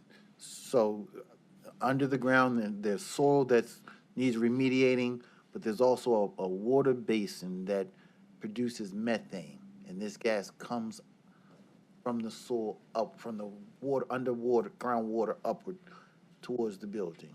It's basically the petroleum that is at the water interface. Petroleum from Standard Oil's operations from decades and Yes. generations ago. Okay. Yeah. And so the microbes that break that down generate methane when they break down the petroleum. Methane is a byproduct of these microbes, you're saying? Yes. So they are in one way improving the site, but they're generating methane. Is this soil water unique to, is this some unique concern to our region or this particular site? In other words, we've heard so much, we've heard a lot from the community, of course, the genuine concerns about the toxicity level of the soil. What I'd like to know is this a unique concern amongst many other sites or any site around in our greater community, or is this typical and addressable? These conditions are commonly addressed. Commonly addressed. In redevelopment of these kind of sites, in brownfield sites. So we're not dealing with a unique scenario that hasn't happened in other places in this local area? No. Okay. May I ask a question to follow up on that? Yes. All right. So this particular site, though, is different than many sites. It was a Standard Oil site. It was a refinery. They used the tetraethyl lead in the production of the high-octane gas until 73. So that in itself, I would think, is different than most brownfields don't have a refinery that actually used the lead in the gasoline until it was eliminated. How could you not find more levels of lead from that gasoline that has been there since, I think you said 1863? What happens to that byproduct of that gasoline that was there for all those years? Different than what perhaps you would find in another brownfield that is contaminated because of different uses and leaks, but this was actually one that had the purpose of it was to dispose of the leaded gas. Okay. How is it that that's different? Well, just to clarify, I know that's not what you meant to say, but the purpose wasn't to dispose of the leaded gas. Well, not It dispose had of it, value. right. They didn't They want to spill used it, it. but they Right. sure did. Yeah. So tetraethyl lead was first introduced, I think in the 20s. So for much of the production history, this facility, in fact, started out as focusing on kerosene and called Standard Oil because they were one of the first to be able to make it as kind of standard combustible material that wasn't so dangerous. Right. But to get to the point, tetraethyl lead, and this, obviously gasoline wasn't the only thing they made here, and leaded gasoline wasn't the only thing they made here. But tetraethyl lead has a very short lifespan, if you will, as tetraethyl lead once it's in the environment. In the soil, it by about 2 to 4 weeks, it's no longer an organic lead, the tetraethyl lead. That breaks down to just leaving lead. And so lead was tested for by URS, it was ECOM when they did their work. And the maximum concentration they found out there was below residential standards, below 400 parts per million. So that would be my question. How can that be? It's not unusual. The lead concentrations in gasoline are really low to make the octane increase. At first, when Ohio came out with underground storage tank regulations, right? So everyone was worried about lead at every gas station in the ground. And within the first few years to maybe 5 years, after no one finding it, the Bureau of Underground Storage Tank Regulations dropped lead as a chemical of concern at gas station sites. So it's at relatively low levels in the first place. And then as tetraethyl lead, it just doesn't exist in the soil after a fairly short period of time. Well, that's good to know. Coupled with that, it was also an asphalt refinery. So that, I believe, in that production for asphalt, they took discarded oil, and that oil had also lead. So tell me how that also wasn't found in this property, given the amount between the tetraethyl and the asphalt discarded motor oil. How is it that this isn't more contaminated than most sites? Again, lead in waste oil depends on what that waste oil was lubricating or what it was used for. Well, we know it was used for asphalt, right? Well, no, I mean, not all waste oil has high lead levels. Okay. So unless that waste oil was in contact, was lubricating something that had lead in it, it won't have lead in it. So where they got their spent oil to use in their asphalt, they didn't put it in the asphalt. They probably used it to fire the furnaces, is my guess, is what a lot of those facilities will do. So again, it would be a matter of, did they spill it? If they didn't, it's not a concern. Did that waste oil have lead in it? If it didn't, it's not a concern. I do know that there's been extensive testing to the satisfaction of the Ohio EPA under the current covenant that lead levels are not a concern out here. Let me ask this just to get the facts out as best we can. You've stated to us that this site isn't any more uncommon than any other potentially toxic sites around in our community. But Standard Oil, of course, as our councilwoman has said in her pushback, says Standard Oil itself is a unique company. That's a unique company, but the lead or whatever was left is maybe not necessarily the concern. It's not a registered concern with this EPA. But what is the methane produced by these microbes. So I imagine microbes are common all over, but producing methane is what is the concern, and that's generally common all over. So there's nothing unique about Standard Oil in that context. No, that's accurate. There's methane for different reasons. For different reasons. There's methane from petroleum contaminated sites, and there's methane naturally occurring, and we've got both here in the Cleveland area. So since we're talking about methane, so what is the main health hazard of methane? Just the combustion, the explosion. So it can blow up. It's not a hazardous from a health standpoint. Okay, so it doesn't cause cancer. Okay. So it's a combustible. All right, thank you. That's my question. Important because the community is concerned about cancer, but methane does not produce cancer. No, it can explode. There It are itself also, is a danger. There's benzene though too, right? And Right. that is the dangerous. Right. I was gonna ask benzene next. Yes. What could potentially cause cancer? And is well, that there thousands of things and a lot of things we don't know. So, but benzene is considered a carcinogen. It is. And you'll be, I don't want to step on your, so you'll be going through the remediation of benzene and methane. That will be a part of this. All toxins in the soil that were found will be remediated. Yes. And right now, benzene has been remediated to commercial levels of which we've had since 1995 when this has been studied. It has been remediated to that level now. So necessary level in the shallow soils.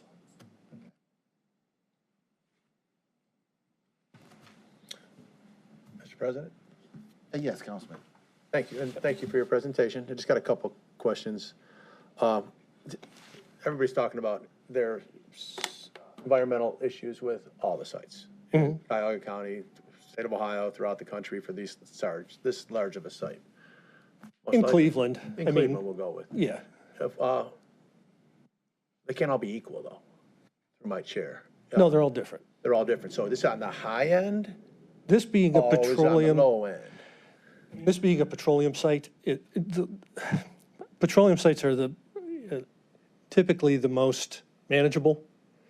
There are other constituents that are more concerning and can have acute health effects. Benzene's is a chronic effect over long-term exposure. There are some which we don't have here, but which, a lot of dry cleaners in industrial facilities with degreasing operations have some constituents that are, I don't want to say more concerning, but are more of an acute concern. The petroleum sites is fairly widely accepted that they're going to improve over time. These are not what are called persistent contaminants. I'm just trying to get, is it in the middle? Yeah, I would say this is in the middle. That's what I heard from you. Yeah. That's cool. And then you're going through your presentation, just the next one you're going to say is about air monitoring. What is that indoor air monitoring thing? Yeah, well, let me get to. I have a couple more, I'm going down my list. So again, this is in concept, what the remedies will be. There'll be a vapor mitigation system and engineering controls in the form of soil cover and hardscape, right? I can go through some examples, and then we'll get to some slides with controls. But the indoor monitoring, Indoor air monitoring? Yeah. So. You're going to try to find something that's wrong, right? Yes. With the indoor monitoring? Yes. What happened, through the chair, what happens if you find something? Right. So there will be fail-safes built into the engineering control. Is there going to be more cost involved, saying, oh my gosh, it's coming, we have to go redo everything? No. That answers my question. I don't want to go too much. And then when you're all done with this, are you guaranteeing, or is it just best faith efforts of, we're not gonna have any problems? Well, I would say that there's, I'm good with either answer, I'm just trying to get it. And is it Yeah, you or is it the EPA? Who I is mean- it that guarantees to us?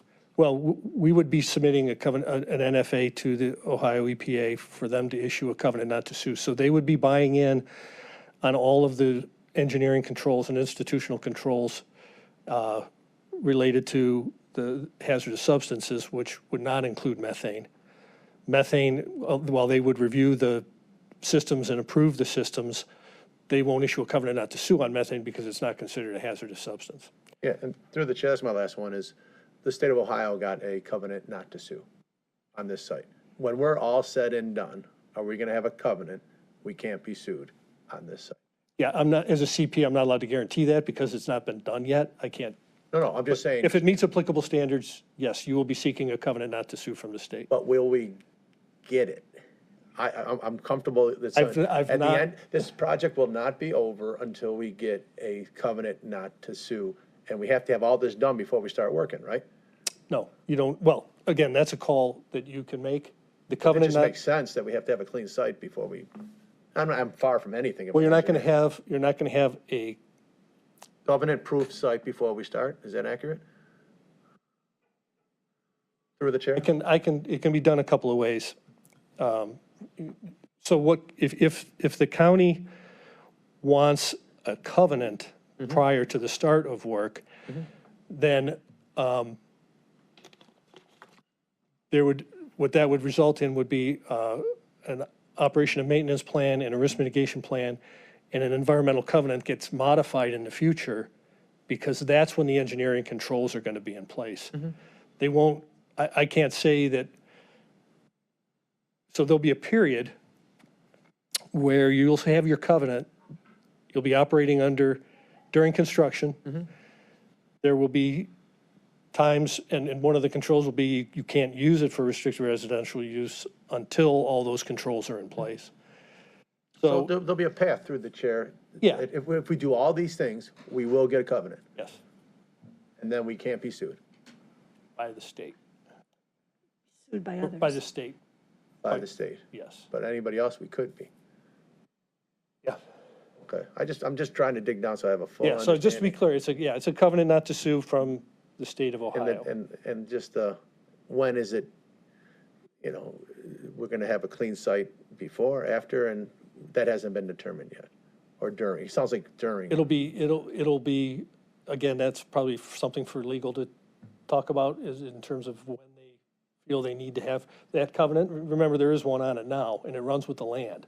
But it's So for, until it's you for make it- commercial though, right? Right, but Yeah, until we're all you make, residential, so it makes no difference. until you make it residential, you're covered Oh, I'm cool with all that. by that. by I'm the just talking existing- about at the end of the day. At the end when it We is- have a jail there that residents or human beings are living in. Yep. And we have to make sure that they're okay. You'll have a And that's new, what we're doing all this work for. And when we're all said and done, they're gonna be okay. Yep. And I just wanna have as much confidence and covenant to say, we're good. yep. Thank you, Mr. President. Talked about the covenant. I want it to be the nice shiny bauble. We're the EPA, the Environmental Protection Agency, is the one that is going to tell us what we should do, and if we do it, the soil will be remediated to the safe levels that we've experienced on the commercial levels. That and that should be, and correct me if I'm wrong, that is where our focus should be, that we are abiding by what the Environmental Protection Agency tells us we should do. And if we abide by what they do, we'll get these other things, we'll get the covenants, we'll get. I think that's a good way to put it, yes, as long as we abide by what they And they require. cover themselves though only. Yes. Yeah, okay. Protect the community. Make sure the community is protected. That is the That's their role job. of. That's their job. That Yeah, is their you're right. job, to make sure that the It's- environment does not harm the community. Yeah, And I the work mean, that we do, they protect. as a certified professional, I have a standard of care that I'm obligated to uphold as well. And that's part of the EPA rules. And through the chair, if I may just continue this, we're doing this to the satisfaction of the EPA, so they will give us a covenant so they won't be sued. That's. So you won't be sued. So we won't be sued. It doesn't cover the constituents, so, or anybody else. So in a perfect world, they'd give us a covenant that covers us all the way around. And that's what the EPA would be saying, I'm covered, I want to cover everybody, so I'm going to give you a covenant for everything, so the county can't be sued. That's what we don't have. That's what you But don't. we don't have it now, do we? No, we'll never have it. No, no. That's not what I mean, you could talk to, I mean, I'm sure there's things that you can do, but the EPA will not, they're not going to give you a covenant against a third-party suit. Councilman Miller first and then.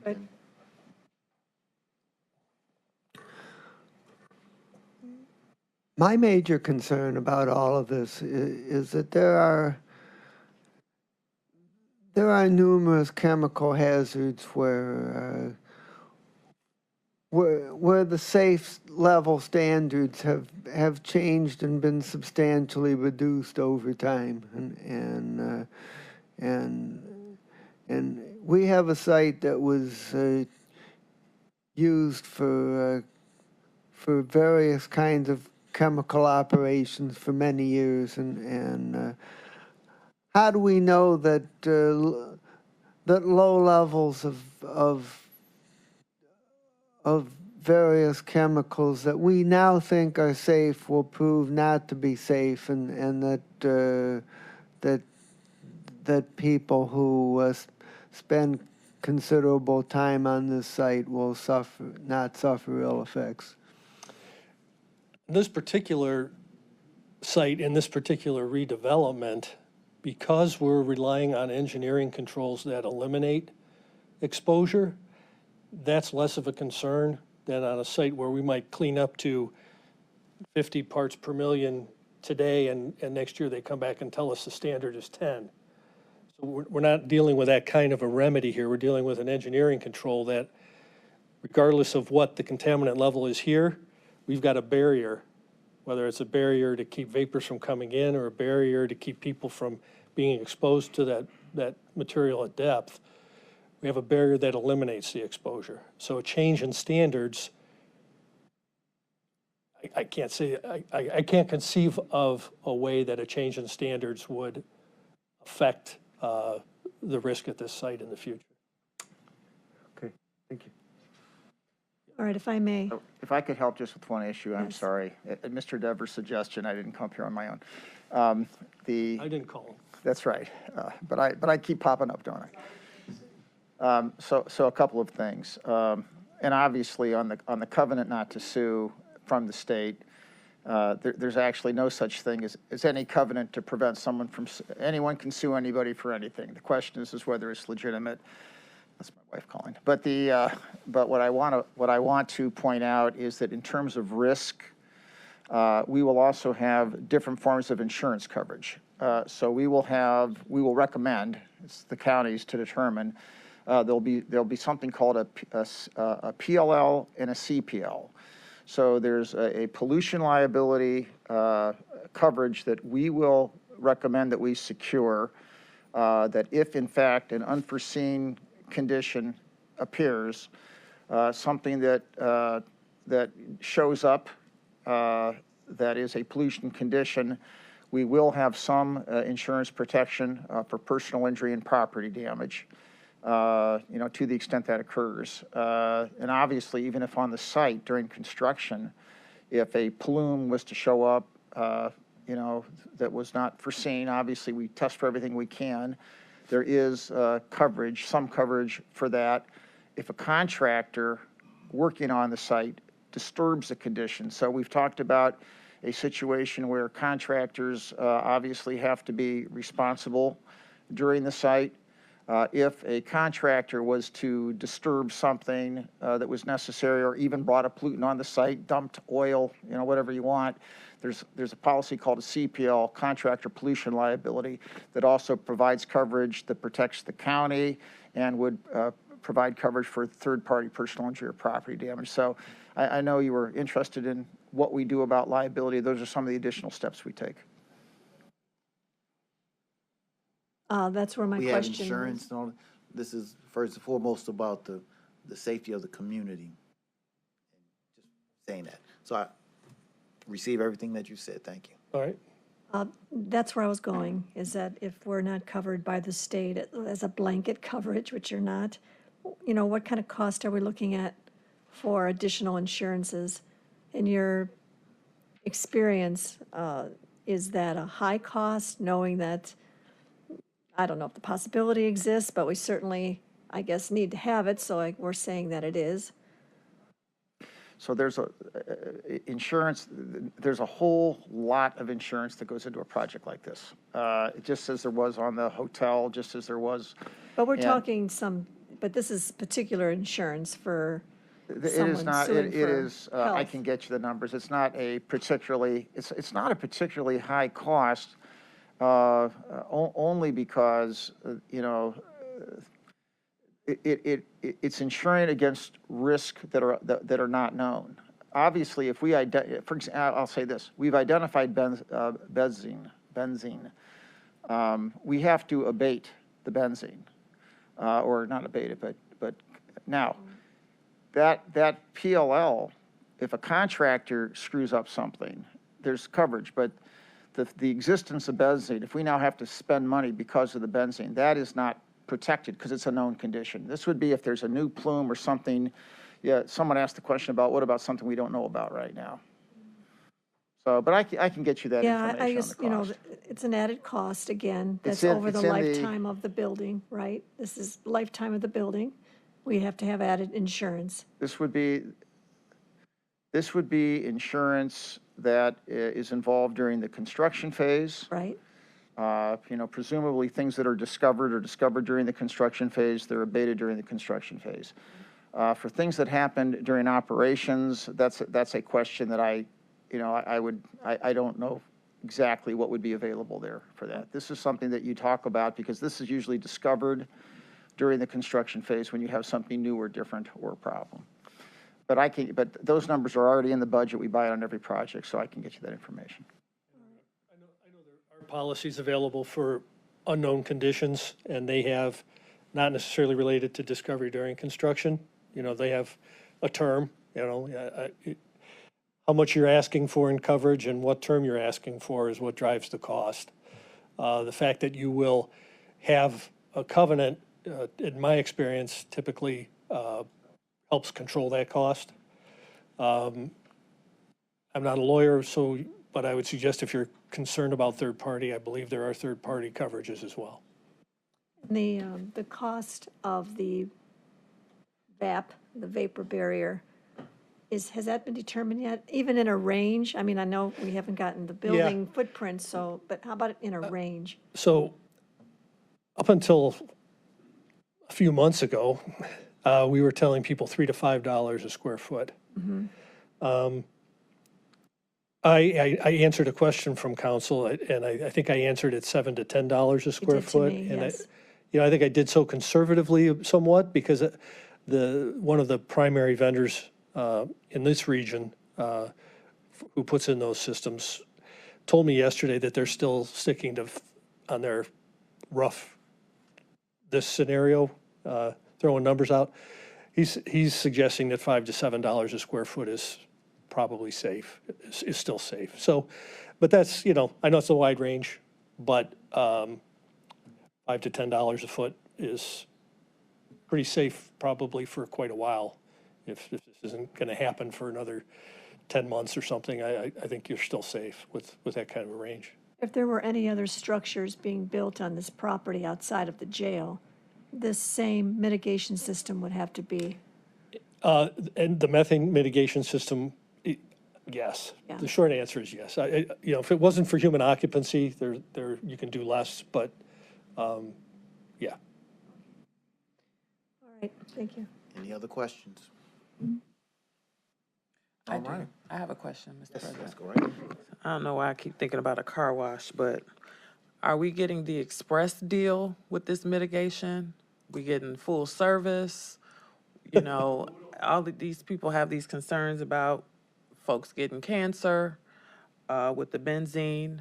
I'm more confident about the methane remediation, but I still have some concerns about the benzene. So whatever you're planning, can we go above and beyond that? I would tell you that we're, I think this is probably a premium. Now, we are relying on some plans in the future, but by eliminating the pathway of exposure to these contaminants, I think that's the best scenario here. We know we're not going to go in and just remove 40 acres of soil down to a depth of 10 feet. That's just not feasible. So how do we deal with it? And that's where these engineering controls come in on brownfield redevelopments all the time. And basically, you have your person here and your contaminant here, and you need to cut off that pathway if you're not going to remove the contaminant. And that's what we're doing in this case, is we're cutting off the pathway.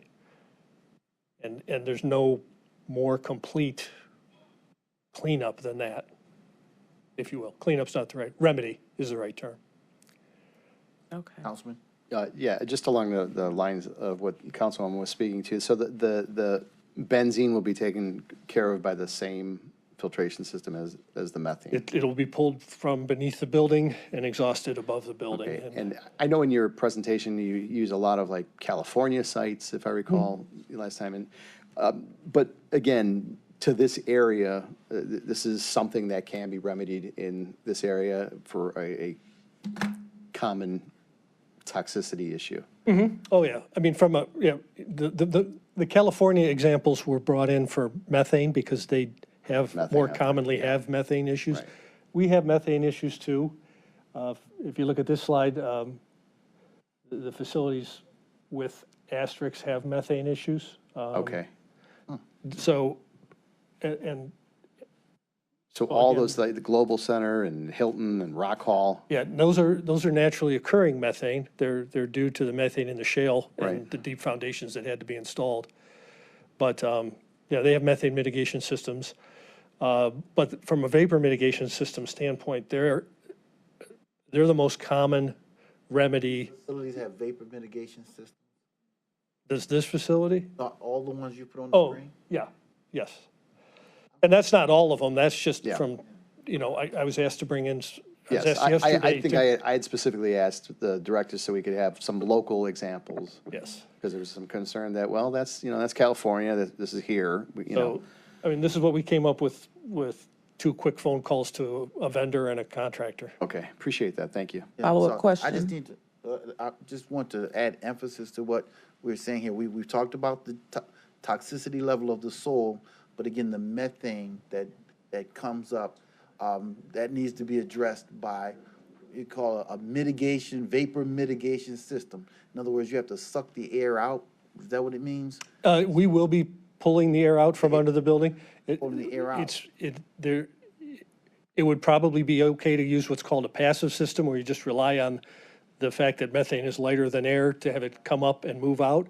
But the intent right now would be to have this be an active system where we pull it out. And these systems work successfully in the community? Yes. Okay, so we would have something similar to what people who rest their head in the Hilton Hotel for a few days, for a few weeks, however long they're vacationing with us and in our community. So all I'm really saying is what I'm hearing from you is that any concerns around the vapor, around the methane gas, the mitigation solution for this, is it common? Yes. And it's certainly used in some of our most high-profile places. Yeah. Hilton hotels and other places. All I'm trying to do is get to a comfort level from you and from everyone, from the EPA, that if we're moving forward, that we're doing it in a safe way. Because again, that we genuinely hear the concerns of the community. They want to know that it's safe. Are you moving forward in a safe way? And Mr., I'm sorry, go on. Yeah, we'll come back to you. Just my follow-up question was, so we know that there's a risk mitigation plan to protect the construction and the excavation workers. What about the surrounding areas, like the post office or the reintegration center? So typically what we'll do is we'll have perimeter air monitoring set up during construction. And so there's a visual on dust control. And that would be, the only potential exposure there would be lead, and we really don't have high lead levels from a dust standpoint. But from a vapor standpoint, there would be perimeter monitoring typically on a site like this. Okay, thank you. And thank you. And just as a follow-up question, the council president said I could go next. So there would be continued monitoring for the system that's put in place too? Yes. As far as the air system? Yes. For the methane and the benzene? The mechanical, there would be methane monitors, either, I'm not, and Greg Corcoran from Geosyntec is on a Zoom call, maybe with us, maybe not, I don't know. But there'd be methane monitoring on an ongoing basis, and there'll be a mechanical monitoring of the system to verify that the system is running. Okay. And that the negative pressure that we need to have under the building, in other words, the pressure in the building is greater than what's the pressure beneath the building, so air is moving out, not in. That'll be continuously monitored as well. Okay, and does that, I mean, I hate to quit harping on it, but that does include like the benzene portion of that as well? Okay, that's important to me. Okay, thank you. And John, I'm on. I don't know if you can hear me. Who's that? It's Greg Corcoran. Hi, Greg. Hi, John. Just letting you know I'm here. Okay. And I agree with what you've already said, so I won't add anything else. If I may, on the other sites with vapor intrusion systems, except for the Hilton Hotel and the apartments, the rest of them are all commercial. So, And yeah. So do they don't have the same level of vapor controls that we're going to have with the jail, right? This isn't, we're not comparing apples to apples here. Well, no, I think for the ones that have methane, it's purely apples to apples. So is there actually, there's a system, there's an alarm, they have to watch the levels, all of that takes place? Methane mitigation, that's pretty much standard. For the vapors, while the vapor standards, if you will, the contaminant standards for benzene aren't the same on a residential site as they are on a commercial site. Okay, so. Accurate. But these vapor control systems are the same.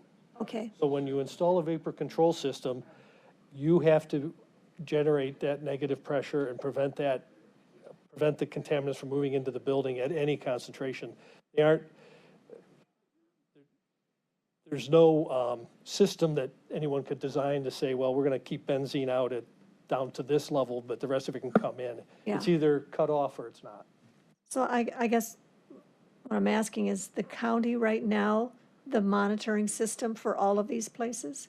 Or do they hire a third-party system to watch this for them? I mean, Typically, it's the property manager, I would imagine. we have a property manager on every one of these that are watching the levels of methane right now.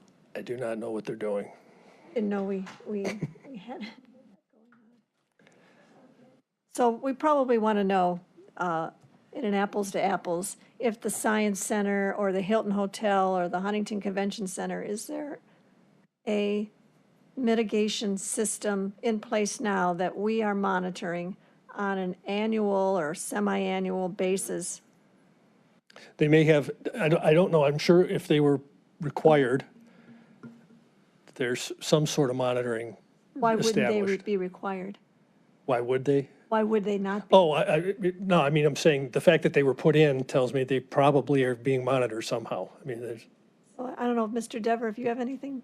Does Are the they all EPA being monitored and reported and? Yeah, doesn't the EPA, Not for methane, not for methane? and not for voluntary systems that are installed without, we put in a lot of systems at sites that don't go through the voluntary action program or aren't regulated, and they just put them in and they monitor and operate them on their own, but there's no reporting on some of these systems. Is that what we have? It's not a voluntary? I'm gonna check specifically with the Hilton so I can get that information. This was one of the things John and I were talking about late yesterday, just so we could get a slide up for you and have it available for the councilman's question. Okay? Okay, So there's 9 I'll of them come up back. there. I'll come back with those specifics. But Mr. President, if I don't want to Yeah, cut you off. I'm good. This site, this jail site will have somebody monitoring it, correct? Yeah, and ultimately, it's similar to what our communities that we maintain the sewers for. If there is an outfall that takes place, a combined sewer outfall, there's a notification to the Ohio EPA by us, by the county, because we're responsible to let them know that there was that outfall. So it can be monitored and tracked and to make sure we're going to control that into the future. So this is a similar type of thing. Let me just circle back on the methane systems. All vapor systems in general, methane and vapor. So I mentioned passive versus active. If a passive system is installed, the only thing to monitor is to make sure no one dug through the floor and put a hole in the vapor barrier. So in those cases, there's often nothing to monitor. And those systems, depending on conditions, could be what's in place at some of these facilities. How thick is this vapor barrier? Greg, I don't know if you want to speak to the thickness of the vapor barriers. Are they a minimum of 30 mil or 20 mil? If you're familiar with like visqueen plastic sheeting, they're not like inches thick. Okay. They're millimeters thick. And they can be either a sheeting or they can be a sprayed-on application. If you've seen the commercials for making the screen into a boat, and no, it's that concept. It's a rubberized spray-on that gets with it may or may not have a fabric above and below it. There's all kinds of different systems, but again, I think if it's a passive system, there may just be no monitoring required.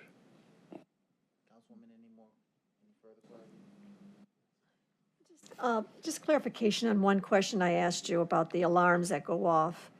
I asked about what happens when an alarm does go off, because they must go off or else we wouldn't have them.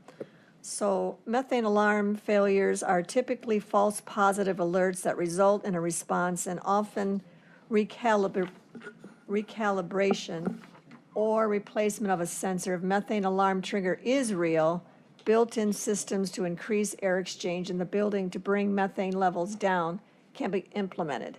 So how often does that happen? I mean, Greg, you want to speak to I don't know if you can hear the question? I can, yes. Okay. So a couple things on that. I think everything you read there is completely accurate. From my experience, it is very, very rare that we have any kind of failure of the monitoring systems, but when it is or has a problem, it is exactly as you described. The systems are set up so that there's a low-level alarm and then there's a high-level alarm.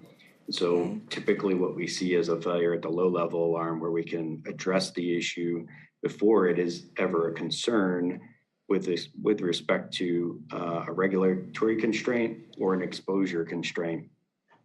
Keep in mind that even the high-level alarm is already protective. It's not at a level that you would have a fire, but that is at a level that something more significant needs to be done than the low level. The low level typically ends up being, yes, it's an out of calibration or a sensor. They last for a number of years. They have to be replaced. There's a maintenance component that goes with them. At a high level alarm, which I don't know of a single time that has actually occurred in my 25 years of doing methane mitigation, they typically would do, as you say, work with internal HVAC system, or in the case of John describing the active systems where we have an extraction beneath the slab, we would work to increase that extraction beneath the slab to mitigate the challenges that we're looking at. so that's the reason for having that monitoring and watching carefully what the. That's right. Yeah. Is there Yeah, a, so there's multiple levels involved in both the mitigation components, the barrier element that we were talking about, as well as the monitoring component. and in case of a power failure, is there a backup generator that keeps everything working? Yes, Okay, so that's part of the system. yeah. That typically goes with the life safety components. So they're typically tied into the different aspects of fire alarms and whatnot. And it looks like, Jeff, you have a comment? Well, as you can imagine, nothing in a jail can go down because of a power failure. That would affect security, it would affect lights, so there is a significant But this would be backup separate. generator system. Wouldn't this be a separate generator just for this, or no? I don't think so, because the backup generator must, it cannot fail. At all, okay, So, okay. because everything else that happens in the jail is just as important as this if something fails. Okay, good to know. Thank you. And so that I keep this in context, the vapor mitigation system is about mitigating methane And benzene. and benzene. benzene. Okay. Well, there could be a higher level of benzene that is noted too, not just methane, right? Benzene, typically the Ohio EPA, once the system is in, and we test the indoor air 2 times over the period of, depending on the season, but over a couple months to a 6-month period, they accept that the system's operating, and unless you do something to change the system, they don't require ongoing monitoring for benzene. So should we have a certain comfort level, or the community, should we have a certain comfort level, knowing all of these sites that have these systems successfully, I take it, successfully, from Hazel Park Casino in Michigan, with County Jail in New York, Cleveland Clinic's emergency room and outpatient care facility has this vapor mitigation system. The library loft apartments, is that correct? Yep. So again, it's not a unique solution. It is a standard solution. It is, and they're going in all the time. We're monitoring the installation at library lofts, and they're wrapping it up next week, but, there's 2 different consultants overseeing that work, so. All right. Any further questions? Just one final question. How long have you been doing mitigation of toxic sites? Well, from a vapor mitigation standpoint, or just as general, I've been doing this, I've been an environmental consultant since 88. Okay, good. I was in high school then. All right. All right, if there are no further questions, thank you. Thank you for the patience of everyone. Councilman Miller, do you have, okay. Again, thank you for your presentation. Council, we have put in quite a few hours, looks like 4 hours, and we will move on. Is there any miscellaneous business? If not, if nothing else holds our attention, this